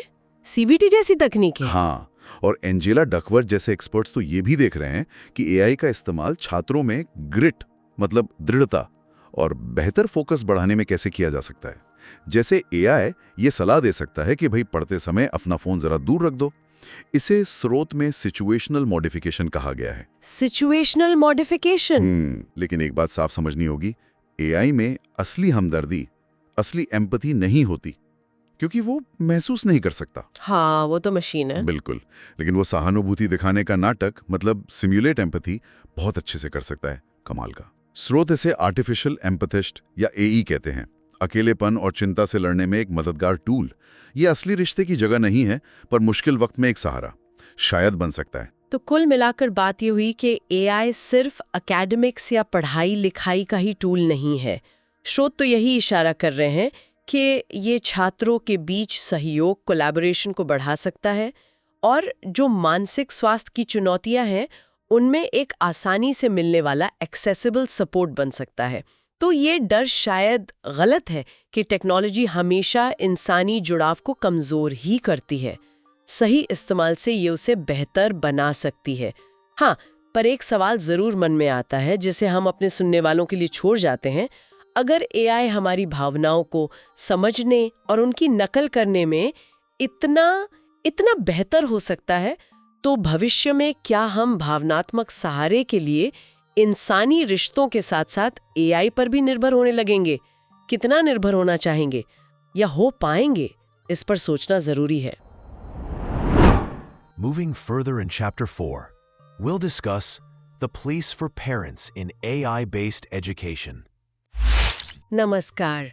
आज हम एक बहुत ही दिलचस्प और जरूरी मुद्दे पर बात करने वाले हैं। हाँ, बच्चों की पढ़ाई और उसमें एआई यानी आर्टिफिशियल इंटेलिजेंस का बढ़ता हुआ रोल। बिल्कुल, और साथ ही इसमें हम पेरेंट्स की क्या भूमिका है, क्या होनी चाहिए। ये एक ऐसा टॉपिक है जिससे आजकल बहुत से पेरेंट्स जूझ रहे हैं। हाँ, मतलब एक तरफ हम बच्चों को टेक्नोलॉजी से थोड़ा दूर रखना चाहते हैं, डरते हैं कि कहीं वो बस गेम्स या वीडियोस में ही ना खो जाएं। सही बात है, ये चिंता बहुत आम है। हर कोई चाहता है कि बच्चे बाहर खेलें, कुछ क्रिएटिव करें, किताबें पढ़ें और हाँ, पढ़ाई पर भी ध्यान दें। बिल्कुल, और मुश्किलों का सामना करना सीखें। ये जो ग्रोथ माइंडसेट वाली बात है ना, हाँ, कि हार मान लेने की बजाय उससे सीखना। एग्जैक्टली। पर ये सब सिखाना, खासकर जब बच्चा किसी सब्जेक्ट में स्ट्रगल कर रहा हो, आसान नहीं होता। घर में कई बार टेंशन हो जाती है। बिल्कुल, और पहले के जमाने में मदद के ऑप्शन भी तो लिमिटेड थे। हाँ, या तो पेरेंट्स खुद पढ़ाए, अब उसमें कभी कभी सब्जेक्ट की उतनी जानकारी नहीं होती, या फिर वो पेरेंट चाइल्ड वाला डायनामिक आड़े आ जाता है। बच्चे माँ बाप से पढ़ने में हिचकिते हैं कभी कभी। सही कहा। दूसरा ऑप्शन था ट्यूटर्स रखना, जो काफी महंगे होते थे, सबके लिए मुमकिन नहीं था। हाँ, तो जिनके पास उतने साधन नहीं थे वो बेचारे फंस जाते थे। फिर आया इंटरनेट और वीडियोस का दौर, जैसे खान अकेडमी। हाँ, उसने काफी मदद की। बच्चे अपनी स्पीड से सीख सकते थे, पॉज कर सकते थे, रिवाइंड कर सकते थे। यहाँ तक कि पेरेंट्स भी कई बार वो वीडियो देखकर कॉन्सेप्ट समझते थे ताकि बच्चे की मदद कर सके। बिल्कुल, लेकिन फिर भी एक चीज मिसिंग थी। कौन सी? वो एक अच्छे ट्यूटर वाला पर्सनल कनेक्शन, वो मोटिवेशन, वो आमने सामने बैठकर बातचीत करना। हाँ, वो बात तो थी। और यहीं पर एआई मतलब आर्टिफिशियल इंटेलिजेंस, खास तौर पर ये जो नए लार्ज लैंग्वेज मॉडल्स हैं, हाँ, जो इंसानी भाषा को काफी अच्छे से समझकर बात कर सकते हैं, बिल्कुल, ये अब उस कमी को पूरा कर रहे हैं। ये एआई ट्यूटर्स बच्चों की जरूरत के हिसाब से एकदम पर्सनलाइज्ड मदद दे सकते हैं, फीडबैक दे सकते हैं, हौसला बढ़ा सकते हैं।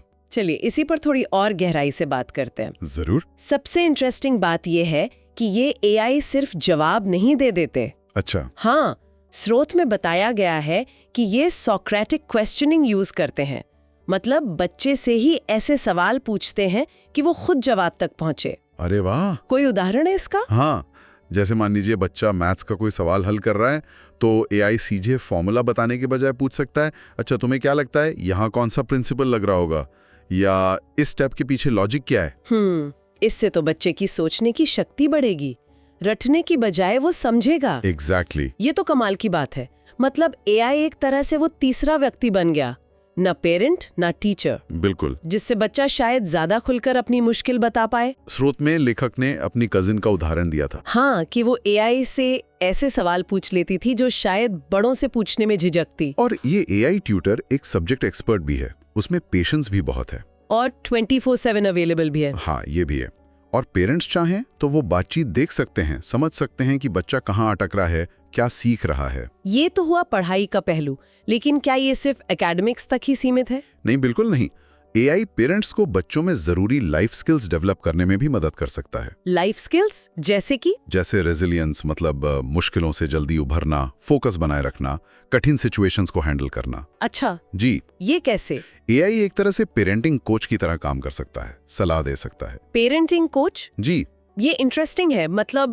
मतलब जैसे अगर बच्चे को स्कूल में टीचर से कोई दिक्कत है तो एआई आइडियाज दे सकता है कि टीचर से कैसे बात की जाए या पेरेंटिंग का स्ट्रेस कैसे कम किया जाए, इसके तरीके सुझा सकता है। वाह, ये तो काफी उपयोगी लग रहा है।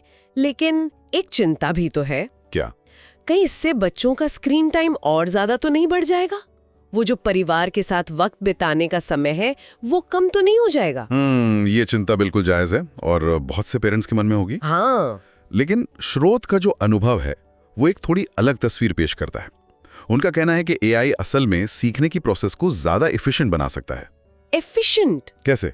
मतलब अगर बच्चा जल्दी सीखेगा तो बाकी एक्टिविटीज के लिए, फैमिली टाइम के लिए ज्यादा वक्त मिलेगा। हाँ, ये भी एक नजरिया है। और सोचिए, परिवार साथ मिलकर एआई से कुछ सीख सकता है। साथ मिलकर? जैसे कोई नई भाषा सीखना या किसी दूसरे देश के कल्चर के बारे में जानना या कोई मजेदार दिमागी खेल खेलना एआई के साथ। इससे तो कनेक्शन बढ़ेगा ना? हाँ, ये तो मैंने सोचा ही नहीं था।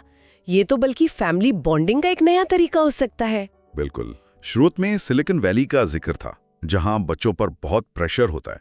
हाँ, कामयाब होने का। वहां शायद एआई बच्चों को ये समझने में मदद कर सकता है कि सिर्फ एकेडमिक्स ही सब कुछ नहीं है।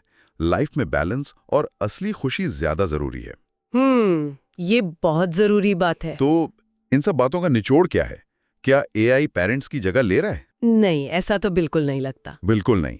एआई एक पेरेंटिंग असिस्टेंट की तरह है, एक मददगार। हाँ, एक टूल जो पेरेंट्स को उनके बच्चों को बेहतर समझने और गाइड करने के लिए ज्यादा जानकारी, ज्यादा कॉन्टेक्स्ट देता है। लेकिन वो असली कनेक्शन, वो वैल्यूज सिखाना, वो प्यार और अपनापन देना, वो तो पेरेंट्स का ही काम है और हमेशा रहेगा। तो मतलब एआई एक साधन है, एक जरिया जो हमारे इरादे को, हमारी नियत को बढ़ाता है। बिल्कुल सही। अगर हम इसका इस्तेमाल अच्छे के लिए करना चाहें, बच्चों के साथ रिश्ता मजबूत करने के लिए, साथ मिलकर सीखने के लिए, तो ये बहुत पावरफुल हो सकता है। सही कहा। टेक्नोलॉजी तो न्यूट्रल होती है, उसका इस्तेमाल हम कैसे करते हैं ये मायने रखता है। हाँ, ये बच्चों और पेरेंट्स को करीब लाने का एक नया रास्ता भी बन सकता है। तो आखिर में सोचने वाली बात ये रह जाती है कि हम इस एआई टेक्नोलॉजी को अपनी फैमिली लाइफ का हिस्सा कैसे बनाएं। क्या एआई हमारे डिनर टेबल की बातों का या कार में सफर के दौरान होने वाली चर्चाओं का हिस्सा बनकर उन्हें और गहरा और इंटरेस्टिंग बना सकता है, जिससे हम एक परिवार के तौर पर और करीब आएं और साथ मिलकर दुनिया को बेहतर समझें? ये एक बड़ा सवाल है। Now Chapter 5. Keeping Kids Safe. बच्चों के लिए इंटरनेट कमाल की जगह है, सीखने के लिए, खेलने के लिए, दोस्तों से जुड़ने के लिए। लेकिन ये एक जंगल जैसा भी है, कई बार भटका देता है और खतरे भी छिपे होते हैं, जैसे गलत खबरें, जिसे मिस इन्फॉर्मेशन कहते हैं, या फिर पक्षपात वाली बातें, मतलब बायस। और हाँ, ऐसा कंटेंट जो बच्चों के लिए ठीक नहीं है, अनुचित है। हमारे पास बच्चों को ऑनलाइन सुरक्षित रखना, एआई की भूमिका, इस टॉपिक पर कुछ रिसर्च है। तो आज की चर्चा का मिशन ये है, समझना कि ये जो आर्टिफिशियल इंटेलिजेंस यानी एआई है, वो कैसे इन ऑनलाइन खतरों को शायद बढ़ा सकता है और साथ ही ये बच्चों को सुरक्षित रखने में कैसे मदद भी कर सकता है। कोशिश करेंगे कि इसे बिल्कुल आसान भाषा में रोजमर्रा के उदाहरणों से समझें। हाँ, बिल्कुल। और देखिए, ये समझना जरूरी है कि ये परेशानियां एआई के आने से पहले भी थीं। ऐसा नहीं है कि ये सब एआई ने शुरू किया है। सोशल मीडिया, सर्च इंजिन्स, ये तो सालों से एआई इस्तेमाल कर रहे हैं। हाँ, वो तो है। उनका मकसद अक्सर होता है हमें स्क्रीन से चिपकाए रखना, और इसके लिए वो कभी-कभी ऐसी चीजें दिखाते हैं जो हमें शायद गुस्सा दिलाएं या हमारी जो सोच पहले से है उसे और पक्का करें, चाहे वो सही हो या गलत। अच्छा। सोचिए, गूगल सर्च में भी आजकल क्या होता है, जरूरी नहीं कि सबसे ऊपर वो जानकारी आए जो सबसे भरोसेमंद हो। हाँ, कई बार तो एड्स या स्पॉन्सर्ड लिंक्स होते हैं। बिल्कुल। या फिर वो नतीजा ऊपर आता है जिसने सर्च इंजन ऑप्टिमाइजेशन मतलब एसईओ पर ज्यादा पैसा खर्च किया हो। तो इसका मतलब बच्चों को सही जानकारी के बजाय वो मिल सकती है जिसका प्रचार ज्यादा हुआ हो। एग्जैक्टली। और बच्चों पर तो इसका असर और भी गहरा होता है, उनकी सोच पर, उनके मानसिक स्वास्थ्य पर भी। तो सवाल यही उठता है कि ये जो नया जेनरेटिव एआई आया है, जैसे चैट जीपीटी वगैरह, हाँ। क्या ये हालात और बिगाड़ देगा? क्या ये एआई भी पक्षपाती होंगे? क्योंकि सीखते तो ये इंटरनेट से ही हैं, जहां हर तरह की बातें हैं। क्या ये और ज्यादा गलत जानकारी, मिस इन्फॉर्मेशन फैलाएंगे? देखिए, ये चिंताएं बिल्कुल जायज है। जनरेटिव एआई जो है वो कभी-कभी फैक्ट्स गढ़ सकता है। मतलब ऐसी बातें कह सकता है जो सच नहीं है। जैसे हम इंसान कभी कुछ गलत याद कर लेते हैं ना, उसे टेक्निकल भाषा में हैलुसिनेशन कहते हैं। और हाँ, अगर एआई को सिखाने वाला डेटा यानी ट्रेनिंग डेटा ही पक्षपात से भरा है तो एआई में भी वो पक्षपात आ सकता है। और डेटा प्राइवेसी, बच्चों की जानकारी का क्या? हाँ, वो चिंता तो है ही, बहुत बड़ी चिंता है। लेकिन यहाँ एक दिलचस्प बात आती है, क्या यही एआई इन मुश्किलों का हल भी बन सकता है? मतलब ये प्रॉब्लम भी बढ़ा रहा है और सोल्यूशन भी दे सकता है। हाँ, संभावना तो पूरी है। और पहली बात शायद थोड़ी चौंकाने वाली लगे। अच्छा, वो क्या एआई को पक्षपात के लिए इंसानों से कहीं ज्यादा कड़ाई से परखा जा सकता है। वो कैसे? हम एआई को साफ साफ सिखा सकते हैं कि देखो, जाति, धर्म, लिंग के आधार पर भेदभाव नहीं करना है, और फिर लाखों टेस्ट करके देख सकते हैं कि वो ये बात मान रहा है या नहीं। ओके, मतलब उसको टेस्ट करना आसान है। हाँ, इंसानों के मुकाबले बहुत ज्यादा। अब देखिए, मकसद शायद ये नहीं कि एआई एकदम परफेक्ट, निष्पक्ष हो जाए, वो शायद मुमकिन भी ना हो, पर कोशिश ये है कि वो कम से कम इंसानों के मौजूदा पक्षपात से बेहतर हो। ये अपने आप में एक बड़ा कदम हो सकता है। ये तो सोचने वाली बात है। और अगर गलत जानकारी, मिस इन्फॉर्मेशन का क्या? उस मामले में भी एआई बेहतर हो रहा है। जो नए एआई मॉडल्स आ रहे हैं वो फैक्ट्स जांचने में पहले से काफी अच्छे हैं। अच्छा। डेवलपर्स ऐसे सिस्टम भी बना रहे हैं जहां एआई खुद अपने जवाबों को फैक्ट चेक कर सके। जैसे खान एकेडमी का एक एआई ट्यूटर है, खानमीगो। हाँ, सुना है उसके बारे में। तो जब एक स्टूडेंट ने उससे कहा कि चलो इस बात पे बहस करते हैं कि पृथ्वी चपटी है, तो एआई ने साफ मना कर दिया। उसने कहा नहीं, ये वैज्ञानिक तथ्य नहीं है, और सही जानकारी दी। अरे वाह! तो हाँ, एआई बच्चों को गलत जानकारी और इस तरह की जो अजीबोगरीब कंस्पिरेसी थियरीज होती हैं उनसे बचाने में मदद कर सकता है। ठीक है, तो फैक्ट चेकिंग और बायस कम करने में एआई मददगार हो सकता है। लेकिन वो जो डेटा प्राइवेसी वाली बात थी, क्या एआई हमारी, खासकर बच्चों की जानकारी इकट्ठा कर रहा है? ये चिंता तो रहती है। बिल्कुल रहती है, और रहनी भी चाहिए। गूगल, ओपन एआई जैसी बड़ी कंपनियां कह तो रही हैं कि वो इस पर ध्यान दे रही हैं। वो बच्चों की व्यक्तिगत पहचान जाहिर करने वाली जानकारी, मतलब पर्सनली आइडेंटिफाइबल इंफॉर्मेशन या पीआईआई, जैसे नाम, पता, फोन नंबर। हाँ बिल्कुल, उसको सुरक्षित रखने के लिए गार्ड रेल्स, मतलब कुछ सुरक्षा नियम बना रही हैं। सबसे सुरक्षित तरीका तो शायद यही है कि बच्चों के बिल्कुल निजी डेटा पर एआई को ट्रेन ही ना किया जाए। हाँ, खान माईगो जैसे एआई एप्स सीखने को बेहतर बनाने के लिए कुछ चीजें याद रख सकते हैं। जैसे बच्चों को फुटबॉल पसंद है, पर इसमें पूरी पारदर्शिता, ट्रांसपेरेंसी होनी चाहिए। मतलब पेरेंट्स को पता हो कि क्या डेटा रखा जा रहा है। हाँ, और उसे बदलने या मिटाने का ऑप्शन भी हो। पर यह भी सच है कि असली खतरा शायद एआई से ज्यादा कंपनियों के लालच या फिर हैकर्स से है। डेटा बेचना या उसे सुरक्षित ना रख पाना, ये दिक्कतें तो एआई से पहले भी थीं। हाँ, ये बात तो है, भरोसे करना मुश्किल होता है। अच्छा, एआई ट्यूटर में वो जो पारदर्शिता वाली बात आपने कही, वो मुझे काफी काम की लगी। जैसे खानमीगो पेरेंट्स को बता सकता है कि बच्चा कहाँ स्ट्रगल कर रहा है, उन्हें कैसे मदद करनी चाहिए। हाँ, ये तो पेरेंट्स और बच्चों के बीच कम्युनिकेशन गैप को कम कर सकता है, एक नया पुल बना सकता है। बिल्कुल।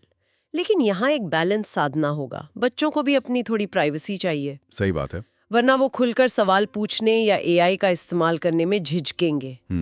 और आखिर में वो गार्डियन एंजल वाली बात, क्या एआई सच में एक डिजिटल फरिश्ता बन सकता है बच्चों के लिए? कल्पना कीजिए एक ब्राउजर प्लगइन की, जो बच्चा जब इंटरनेट चला रहा हो तो एक दोस्त की तरह, एक गाइड की तरह उसके साथ हो। अच्छा, कैसे? जैसे कोई मुश्किल जानकारी है, उसे आसान भाषा में समझा दे।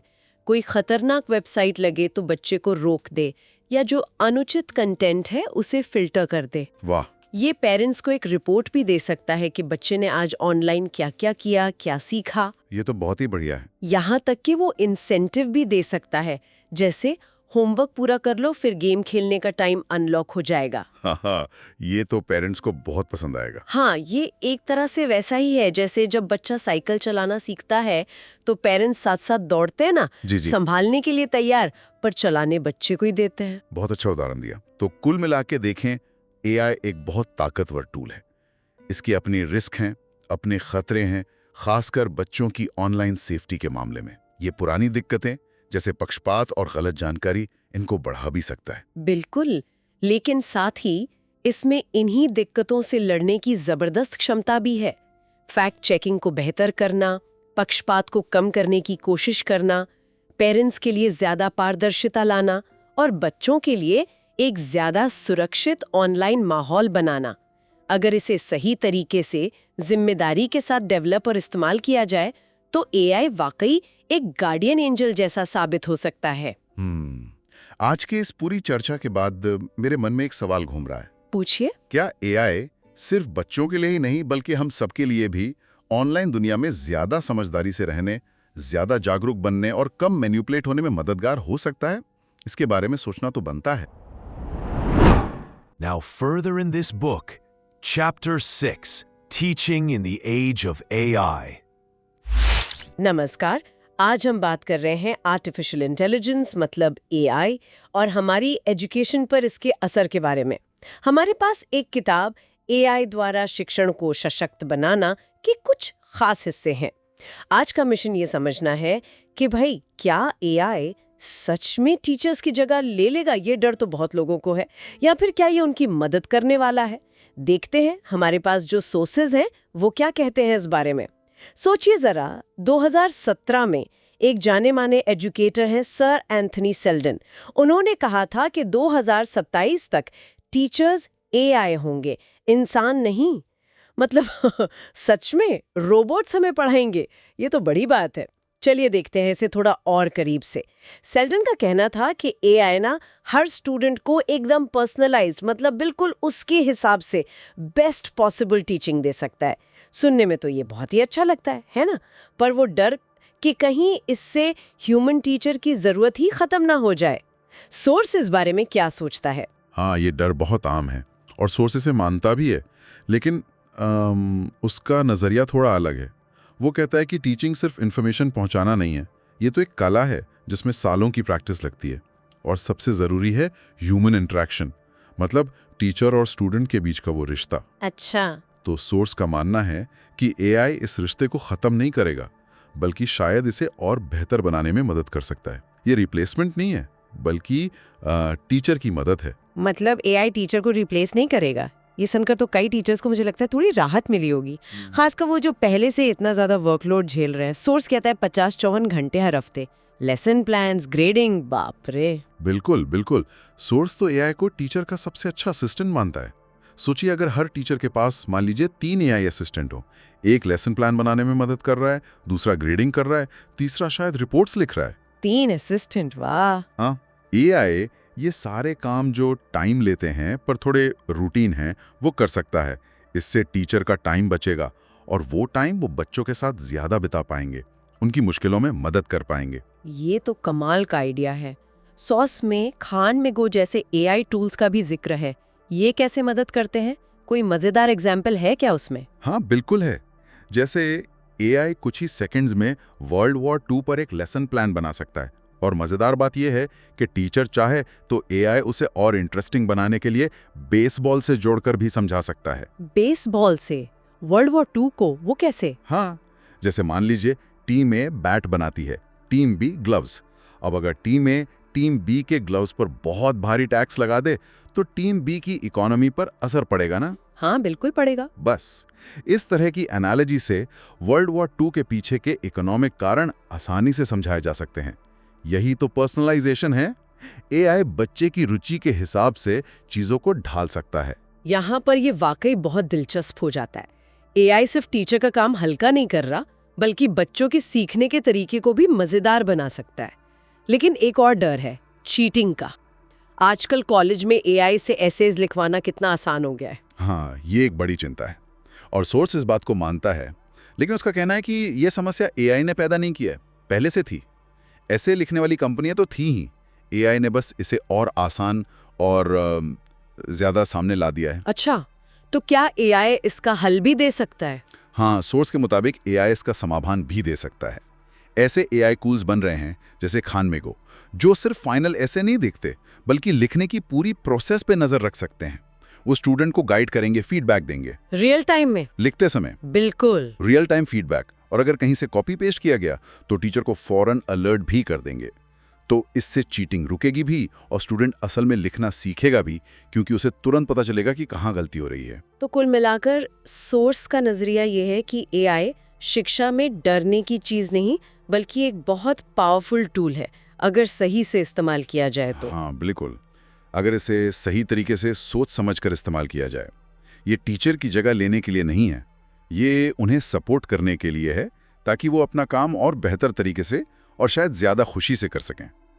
ह्यूमन कनेक्शन वो सबसे ज़रूरी है और एआई उसे बढ़ाने में मदद कर सकता है, कम करने में नहीं। तो आज हमने देखा कि एआई टीचर्स के लिए खतरा नहीं है, बल्कि एक जबरदस्त मददगार साबित हो सकता है। ये बोरिंग टाइम लेने वाले कामों को संभालकर टीचर्स को वो करने का ज़्यादा मौका देगा जो सबसे ज़रूरी है, स्टूडेंट्स के साथ जुड़ना और उन्हें बेहतर तरीके से सिखाना। जाते जाते एक सवाल हम सबके सोचने के लिए छोड़ जाते हैं। सोचिए, अगर एआई आपकी पढ़ाई में आपका पर्सनल साथी बन जाए, जो आपकी रफ्तार से चले, मुश्किल चीज़ें आपके पसंदीदा मज़ेदार तरीके से समझाए और आपको हर कदम पर बेहतर बनने में मदद करे, तो सीखने का पूरा अनुभव कितना बदल जाएगा। और तब एक महान टीचर होने का मतलब क्या होगा, इस पर ज़रूर सोचिएगा। Now, Chapter 7, The Global Classroom. नमस्ते। आज हम एक बहुत ज़रूरी मुद्दे पर बात कर रहे हैं, ये कि दुनिया भर में पढ़ाई लिखाई मतलब एजुकेशन में इतना फ़र्क क्यों है। क्यों कुछ बच्चों को बहुत अच्छी पढ़ाई मिलती है और कुछ को बिल्कुल नहीं। और इसमें टेक्नोलॉजी, खासकर आर्टिफिशियल इंटेलिजेंस यानी एआई, कैसे मदद कर सकती है। हमारी ये बातचीत साल खान के लिखे एक लेख वैश्विक कक्षा में शिक्षा का भविष्य के कुछ हिस्सों पर आधारित है। साल खान, हाँ, वही जिन्होंने खान एकेडमी शुरू की थी। तो आज का मकसद है ये समझना कि बच्चों को पढ़ने में क्या मुश्किलें आती हैं और कैसे एआई जैसी नई तकनीकें सबको सीखने का बराबर मौका देने में मदद कर सकती हैं। चलिए इस पर थोड़ी गहराई से बात करते हैं। कभी सोचा है कि भारत में या कहीं भी हर बच्चे को एक जैसी अच्छी पढ़ाई क्यों नहीं मिल पाती? कहीं टीचर नहीं है, कहीं स्कूल ही ठीक नहीं है। और ये सिर्फ गरीब देशों की बात नहीं है, अमीर देशों में भी ऐसा होता है। साल खान का अपना अनुभव भी कुछ ऐसा ही है। वो बताते हैं कि उनके माता पिता बंगाल से थे और वहाँ शिक्षा का स्तर बहुत अच्छा नहीं था, साधन कम थे, क्लास में बहुत भीड़ होती थी। फिर जब वो अमेरिका आए तो उन्होंने देखा कि वहाँ का सिस्टम भी वो सबके लिए काम नहीं करता, खासकर उन बच्चों के लिए जिन्हें घर पर मदद नहीं मिल पाती। और जब उन्होंने खान एकेडमी शुरू की, तब उन्हें असल में समझ आया कि ये प्रॉब्लम कितनी बड़ी है, कितनी फैली हुई है। बिल्कुल सही कहा आपने।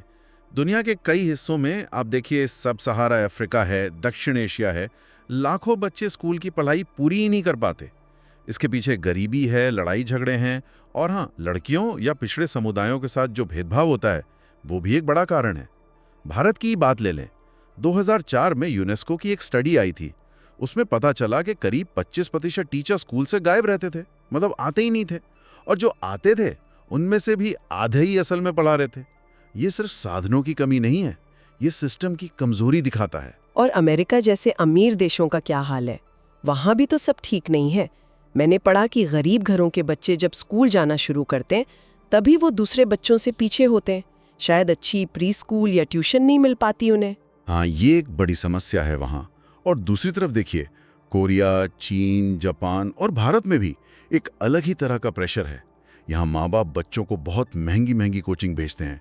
इससे बच्चों पर ज़बरदस्त मेंटल प्रेशर पड़ता है। तो एक तरफ मौके की कमी, दूसरी तरफ ज़रूरत से ज़्यादा दबाव। स्टैनफोर्ड यूनिवर्सिटी की सुजैना लाहब हैं, वो कहती हैं कि अच्छी शिक्षा से बदलाव तो आ सकता है, बिल्कुल आ सकता है, पर दिक्कत ये है कि ये सब तक पहुंच ही नहीं पाती। यहीं पर मुझे लगता है टेक्नोलॉजी की बात बहुत इंटरेस्टिंग हो जाती है। जैसे आपने अमेरिका का जिक्र किया, वहाँ हर स्कूल डिस्ट्रिक्ट अपने फैसले खुद लेता है। इससे पूरे देश में एक जैसी पढ़ाई देना मुश्किल हो जाता है। और गरीब इलाकों के स्कूलों में तो अक्सर साधन कम होते हैं, अच्छी क्लास या अच्छे टीचर नहीं मिल पाते। बिल्कुल। और इसी कमी को, इसी गैप को भरने के लिए साल खान ने खान एकेडमी शुरू की। उनका आइडिया बहुत सीधा था, इंटरनेट के जरिए बिल्कुल मुफ्त में सीधे हर छात्र तक, हर क्लासरूम तक पहुंचना। और ये तरीका आप देखिए पारंपरिक तरीकों से कहीं ज्यादा असरदार साबित हुआ है। सोचिए, उनका सालाना बजट अमेरिका के कुछ बड़े हाई स्कूल जितना ही है बस, पर वो दुनिया भर में 10 करोड़ से ज्यादा छात्रों तक पहुंच रहे हैं। ये दिखाता है कि टेक्नोलॉजी का सही इस्तेमाल कितना बड़ा फर्क ला सकता है। वाओ, 10 करोड़! और इसका एक जीता जागता उदाहरण वो अफगानिस्तान की लड़की सोला की कहानी है ना? वो तालिबान के इलाके में रहती थी, स्कूल जाने की तो इजाज़त ही नहीं थी, पर इंटरनेट और अपने परिवार की मदद से उसने खान अकेडमी से पढ़कर सब कुछ सीखा। और आज वो अमेरिका में क्वांटम कंप्यूटिंग जैसे मुश्किल सब्जेक्ट पर रिसर्च कर रही है। ये कहानी तो वाकई हिम्मत देती है। सोचिए, कितनी मुश्किलों के बावजूद टेक्नोलॉजी ने उसके लिए रास्ता खोल दिया। सोला की कहानी यकीनन बहुत प्रेरणा देती है, पर यह भी सच है कि हर बच्चा खुद से इतना डिसिप्लिन नहीं रख पाता, खुद से इतना नहीं कर पाता। यहीं पर एआई मतलब आर्टिफिशियल इंटेलिजेंस का रोल बहुत महत्वपूर्ण हो जाता है। एआई क्या कर सकता है? वो हर छात्र को उसकी ज़रूरत के हिसाब से मदद दे सकता है, बिल्कुल एक पर्सनल ट्यूटर की तरह। सुजेना लोएब इसे हाई डोज ट्यूटरिंग कहती हैं, मतलब रोज़ थोड़ी देर की मदद, बस थोड़ी देर के लिए मिलने वाली खास मदद भी सीखने में बहुत बड़ा फर्क ला सकती है। और सबसे बड़ी बात, एआई ट्यूटर महंगा भी नहीं होता और 24 घंटे 7 दिन उपलब्ध रहता है।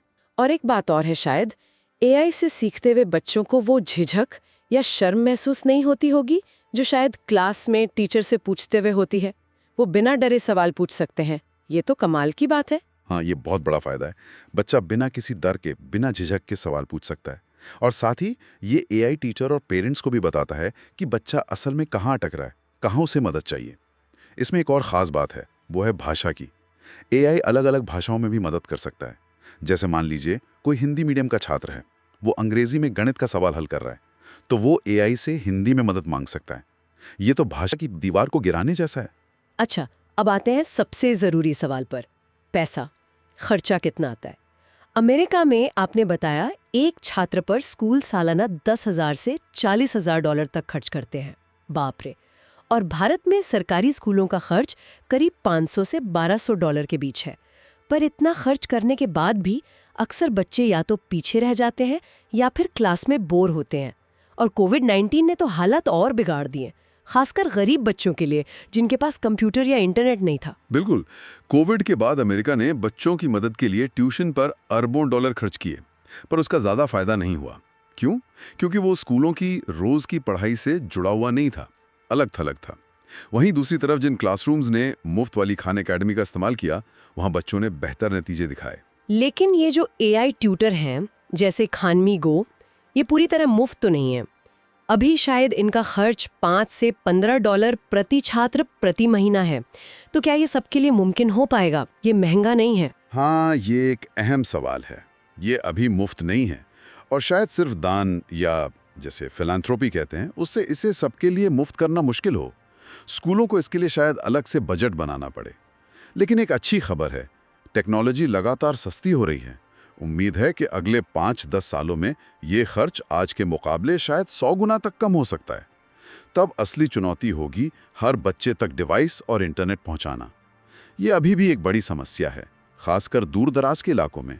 पर स्टारलिंक जैसे सैटेलाइट इंटरनेट आ रहे हैं, सस्ते डिवाइस बन रहे हैं, तो उम्मीद है कि ये मुश्किल भी हल हो जाएगी। सुजाना लोब भी मानती हैं कि एआई उन जगहों पर क्रांति ला सकता है जहां साधनों की बहुत कमी है। तो इस सारे बातचीत का निचोड़ क्या निकलता है? मतलब साफ है कि दुनिया भर में शिक्षा के मौक़ों में बहुत असमानता है, बहुत बड़ा गैप है। लेकिन टेक्नोलॉजी और ख़ासकर एआई में वो ज़बरदस्त क्षमता है, वो ताकत है जो इस खाई को पाट सकती है और हर बच्चे तक, चाहे वो कहीं भी हो, अच्छी शिक्षा पहुंचाने का रास्ता खोल सकती है। ये 16 जैसी लाखों करोड़ों और कहानियों की उम्मीद जगाती है। हाँ, बिल्कुल। एआई की क्षमता तो ज़बरदस्त है, इसमें कोई शक नहीं। लेकिन अब सोचने वाली बात यह है, और ये बहुत ज़रूरी सवाल है, कि इसका फ़ायदा सचमुच हर ज़रूरतमंद बच्चे तक कैसे पहुंचेगा? और क्या टेक्नोलॉजी कभी उस मानवीय जुड़ाव की, उस भरोसे की जगह ले सकती है जो एक अच्छा टीचर, एक गाइड देता है? ये एक महत्वपूर्ण सवाल उठाता है। भविष्य में टेक्नोलॉजी और इंसानी मार्गदर्शन का सही संतुलन, सही मिक्स क्या होना चाहिए? ये वाकई सोचने वाली बात है। इस सवाल पर ज़रूर सोचिएगा। कल्पना कीजिए अगर हर छात्र के पास एक एआई साथी हो, एक दोस्त जैसा, जो उसे समझे, उसकी रफ्तार से उसे सीखने में मदद करे, तो हमारी दुनिया कैसी दिखेगी? अगली बार फिर मिलेंगे एक और ऐसी ही गहरी चर्चा के साथ। अलविदा। Now, Chapter 8 AI, Assessments and Admissions. अच्छा, कभी सोचिए अगर आपके स्कूल के इम्तिहान या फिर कॉलेज में एडमिशन लेने का तरीका वो एकदम से बदल जाए तो। आज हम इसी पे बात करने वाले हैं, कैसे आर्टिफिशियल इंटेलिजेंस मतलब AI हमारे पढ़ने, लिखने, एग्जाम देने और हाँ कॉलेज एडमिशन तक के तरीकों को शायद बदल रहा है। हमारे पास ना कुछ बहुत इंटरेस्टिंग लेख है जो इस बदलाव की तरफ इशारा कर रहे हैं, तो कोशिश रहेगी कि इनमें से जो खास बातें हैं उन्हें निकालकर आसान भाषा में समझें, जैसे कोई पहेली सुलझा रहे हो मिलकर। बिल्कुल। और ये पहेली सिर्फ टेक्नोलॉजी की नहीं है, ये इस बात की भी है कि हम मतलब ज्ञान और काबिलियत को परखते कैसे हैं। हम देखेंगे कि AI कैसे एग्जाम लेने के तरीकों को बेहतर बना सकता है और साथ ही कॉलेज एडमिशन जैसी प्रक्रियाओं को शायद ज़्यादा ट्रांसपेरेंट और हो सकता है ज़्यादा निष्पक्ष मतलब फेयर बनाने में मदद कर सकता है। ये समझना ज़रूरी है कि ये बदलाव क्यों मायने रखते हैं हम सब के लिए। आजकल ये जो परीक्षाएं होती हैं ना, जैसे बोर्ड एग्जाम या कॉम्पिटिटिव एग्जाम, जिन्हें स्टैंडर्डाइज्ड टेस्ट कहते हैं, जी उन पर काफी सवाल उठते हैं। जी क्यों? क्योंकि अक्सर ये कहा जाता है कि ये ज्यादातर मल्टीपल चॉइस क्वेश्चंस मतलब MCQs पर आधारित होते हैं, हाँ। जो शायद पूरी काबिलियत न दिखा पाए, है ना। जैसे किसी क्रिकेटर को सिर्फ उसके छक्के गिनकर जज करना। और इनमें टाइम भी लगता है, रिजल्ट आने तक तो बच्चा अगली क्लास में पहुंच जाता कई बार। हाँ, ये बात सही है, लेकिन इसका एक दूसरा पहलू भी है। अगर हम मापेंगे ही नहीं तो सुधार कैसे करेंगे? देखिए, स्टैंडर्डाइज का मतलब है सबके लिए एक ही पैमाना, जो शायद पर्सनल पसंद नापसंद से तो ज्यादा फेयर तरीका है। हाँ। तो कमियों को देखकर टेस्ट हटाने के बजाय क्या हम उन्हें बेहतर नहीं बना सकते? जैसे क्या हम टेस्ट को और ज्यादा कॉम्प्रिहेंसिव मतलब ज्यादा चीजें कवर करने वाला और ट्रांसपेरेंट मतलब पारदर्शी बना सकते हैं? अगर कमियां पता ही न चले तो उन्हें दूर कैसे करेंगे? हाँ, यहीं पर AI का रोल आता है शायद। हाँ। वैसे AI से पहले भी कोशिशें हुई हैं, जैसे वो खान अकेडमी है ना, वो टेस्ट स्कोर का इस्तेमाल करके बच्चों को उनकी जरूरत के हिसाब से प्रैक्टिस कराती है। इससे सीखने में सुधार होता है। पर AI इस पूरी प्रक्रिया को एक मतलब बिल्कुल नए लेवल पर ले जा सकता है। हाँ बिल्कुल, AI की मदद से कई चीजें मुमकिन लगती हैं। पहली बात तो AI बहुत सारे मतलब हजारों लाखों अलग अलग तरह के सवाल बनाने में मदद कर सकता है। इससे टेस्ट ज्यादा सिक्योर बनेंगे, मतलब लीक होने का डर कम होगा और ज्यादा ट्रांसपेरेंट भी। दूसरी चीज, AI सिर्फ MCQ तक ही नहीं रहेगा, ये आपकी लिखने की क्षमता मतलब राइटिंग स्किल्स, प्रॉब्लम सॉल्विंग की काबिलियत, आपकी क्रिएटिव थिंकिंग, यहाँ तक कि शायद बातचीत के जरिए भी आपकी समझ को परख सकेगा। बातचीत के जरिए मतलब कैसे? सोचिए एक AI ट्यूटर जो आपसे किसी टॉपिक पे बात कर रहा है, सवाल पूछ रहा है और उसी बातचीत से आपकी समझ का अंदाजा लगा रहा है। अरे वाह! और तीसरा पॉइंट है कंटिन्यूअस असेसमेंट का, मतलब लगातार मूल्यांकन, यानी रोज की पढ़ाई और प्रैक्टिस के दौरान ही AI लगातार हमारी प्रोग्रेस को मापता रहे, बिना किसी बड़े फाइनल एग्जाम के स्ट्रेस के। अच्छा, जैसे कोई स्मार्ट वॉच हमारी हेल्थ ट्रैक करती है, वैसे AI हमारी पढ़ाई ट्रैक करेगा। हाँ, कुछ वैसा ही समझ लीजिए। ये तो हुई परीक्षाओं की बात, पर कॉलेज एडमिशन का क्या? वहां भी AI कुछ बदल रहा है? आजकल जैसे एसेज और रिकमेंडेशन लेटर्स की अहमियत पर भी सवाल उठ रहे हैं, क्योंकि ChatGPT जैसे टूल्स आ गए हैं, उनसे तो कोई भी बढ़िया ऐसे लिखवा सकता है। ये बात बिल्कुल सच है, पर यहाँ एक और बात सोचने वाली है। पहले भी जो अमीर परिवारों के बच्चे थे, वो महंगे कोच रखकर ये मदद ले ही सकते थे। AI ने शायद इस क्षमता को ज्यादा लोगों की पहुंच में ला दिया है, तो एक तरह से ये बराबरी लाता है, पर हाँ, बेईमानी का खतरा या कह ले ईमानदारी का सवाल वो और गहरा हो जाता है। आप देखिए, अमेरिका जैसी जगहों में एडमिशन कोर्सेस काफ़ी सब्जेक्टिव होता है, मतलब वो लीडरशिप क्वालिटी, कम्युनिटी सर्विस जैसी चीज़ें देखते हैं। अब इन्हें एसेज या रिकमेंडेशन से आंकना मुश्किल भी है और इसमें पक्षपात मतलब बायस की गुंजाइश भी रहती है, जैसे वो हार्वर्ड वाला केस हुआ था एशियाई अमेरिकी छात्रों के साथ। हाँ, सुना था। वही भारत में देखिए, IITs का JEE जैसा तरीका है, वो ज़्यादा ऑब्जेक्टिव है, मतलब मुख्य रूप से परीक्षा के अंकों पर आधारित। तो क्या AI कोई बीच का बेहतर रास्ता लिखा सकता है? मतलब इन दोनों के बीच? स्कूल हाउस वर्ल्ड का उदाहरण काफी दिलचस्प है। ये एक प्लेटफॉर्म है जहां वॉलंटियर ट्यूटर्स की न सिर्फ सब्जेक्ट नॉलेज परखी जाती है, बल्कि उनके पढ़ाने की कला, उनकी एम्पैथी यानी हमदर्दी और लीडरशिप क्वालिटी भी। और कई बड़ी यूनिवर्सिटीज अब इसे एडमिशन में महत्व दे रही हैं। बिल्कुल, और एआई इसे और भी आगे ले जा सकता है। सोचिए एआई इंटरव्यू ले जो शायद ज़्यादा कंसिस्टेंट हो, मतलब हर कैंडिडेट के लिए एक जैसे हों, और जिनकी बाद में जांच मतलब ऑडिट भी हो सके। अच्छा, या फिर एक एआई ट्यूटर जो किसी छात्र के साथ लंबे समय से काम कर रहा है, वो उसके लिए रिकमेंडेशन लिख सके, क्योंकि वो एआई उस छात्र की ताकत, कमजोरियां, उसकी दिलचस्पी, ये सब शायद ज़्यादा बारीकी से समझता हो। ये तो काफी फ्यूचरिस्टिक लग रहा है। हाँ, है तो। लेकिन एआई में बायस का डर भी तो है, ये सवाल भी उठता है। और ये डर जायज़ भी है, पर हमें इसकी तुलना मौजूदा सिस्टम में जो इंसानी बायस है, उससे करनी होगी। वो बायस तो अक्सर छुपा रहता है, उसे पकड़ना मुश्किल होता है। एआई सिस्टम की एक अच्छी बात यह है कि उन्हें ऑडिट किया जा सकता है, ये देखने के लिए कि कहीं वो किसी खास नस्ल, लिंग या किसी और आधार पर भेदभाव तो नहीं कर रहे हैं। लक्ष्य शायद एकदम परफेक्ट सिस्टम बनाना नहीं है, बल्कि मौजूदा स्थिति से बेहतर करना है। ये बात तो सही है। तो आज हमने ये समझा कि एआई कैसे परीक्षाओं को सिर्फ रटने की दौड़ से निकालकर समझने, सोचने और कुछ नया रचने की परख बना सकता है। ये टेस्ट को ज़्यादा डायनामिक, कंटिन्यूअस और शायद ज़्यादा फेयर बना सकता है। बिल्कुल। और कॉलेज एडमिशन में भी एआई हमें सिर्फ नंबरों से आगे बढ़कर असली काबिलियत, लीडरशिप, हमदर्दी जैसी जो मानवीय खूबियां हैं, उन्हें बेहतर तरीके से पहचानने में मदद कर सकता है। ये मौजूदा सिस्टम की कमियों को भी सामने ला रहा है और सुधार के नए रास्ते खोल रहा है। सही कहा। तो जाते जाते एक सवाल हम सबके सोचने के लिए छोड़ जाते हैं। अगर एआई हमारी सीखने की क्षमता और काबिलियत को इतने अलग-अलग तरीकों से माप सकता है, तो भविष्य में कौन सी स्किल्स, कौन से हुनर सबसे ज्यादा कीमती माने जाएंगे और हम उन्हें अपने अंदर कैसे डेवलप करेंगे? Now, Chapter 8 Work and What Comes Next.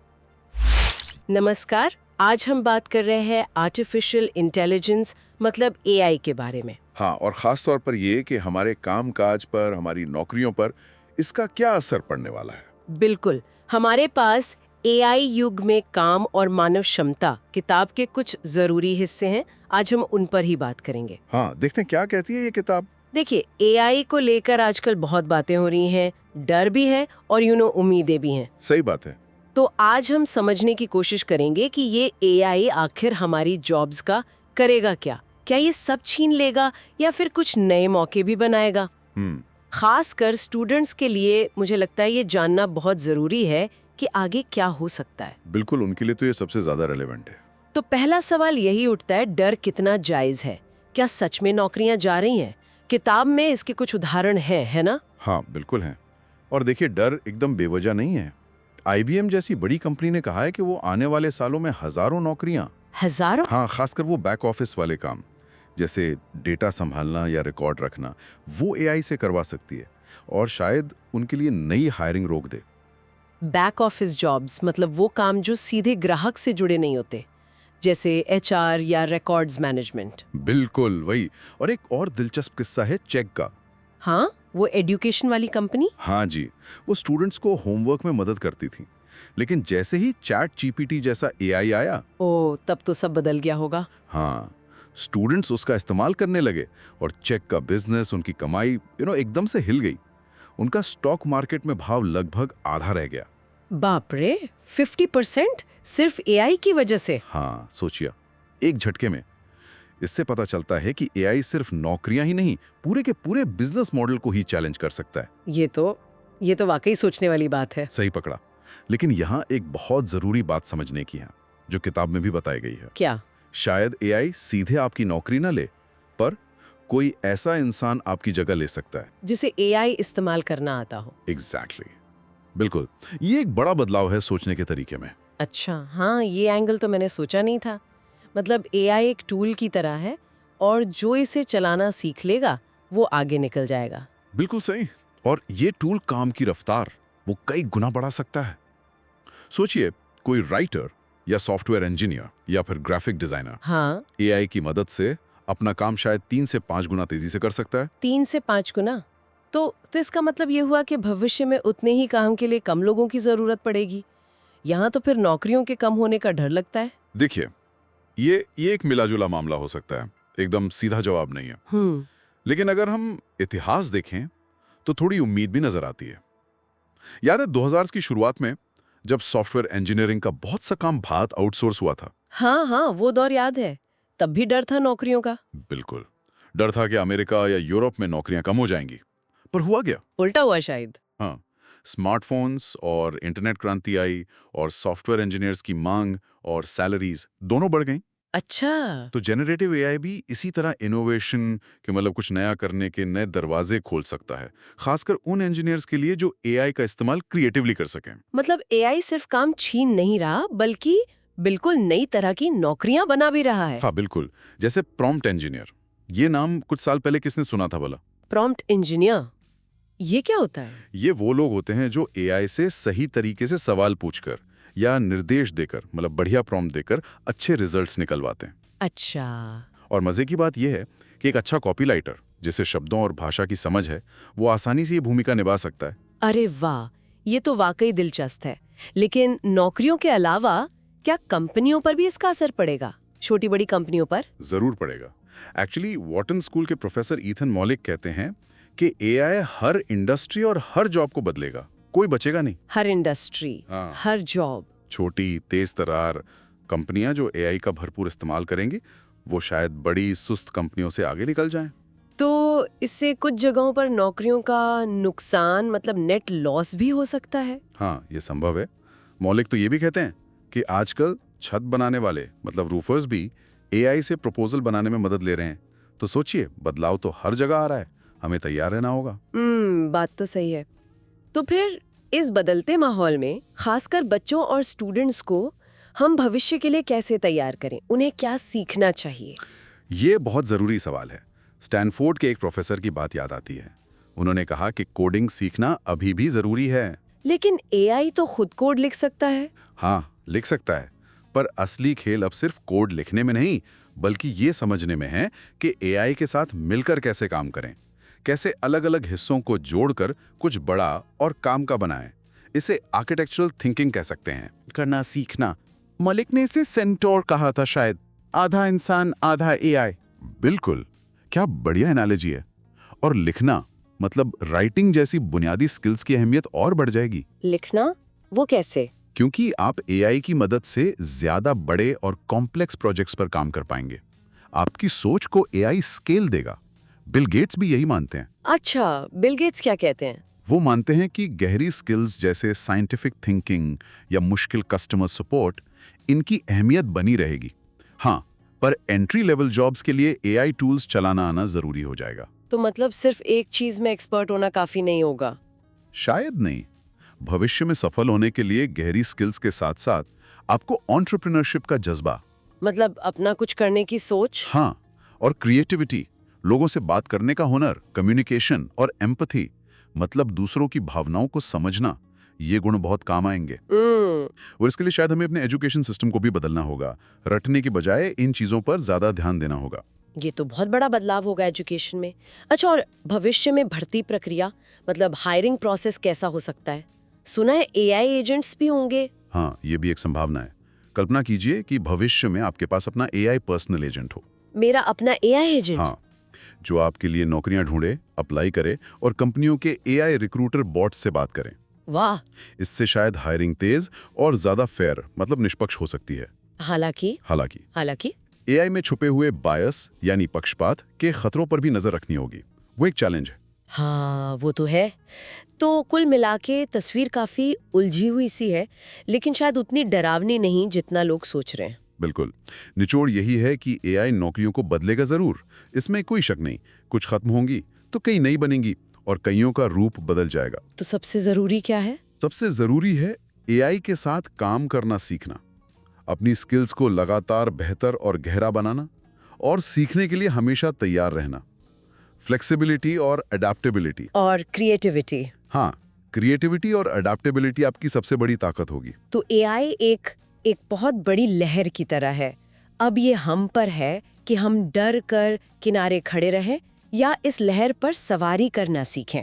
बिल्कुल सही कहा। अगर हम एआई का इस्तेमाल सही नियत और समझदारी से करें तो ये वाकई इंसानियत के लिए एक सुनहरा दौर ला सकता है। इस पर सोचिएगा जरूर। Thanks for watching. अगर आपको यह वीडियो पसंद आया तो लाइक बटन दबाएं, लेटेस्ट वीडियो सबसे पहले देखने के लिए सब्सक्राइब करो और अपने दोस्तों, परिवार और कम्युनिटी ग्रुप्स के साथ भी शेयर करें।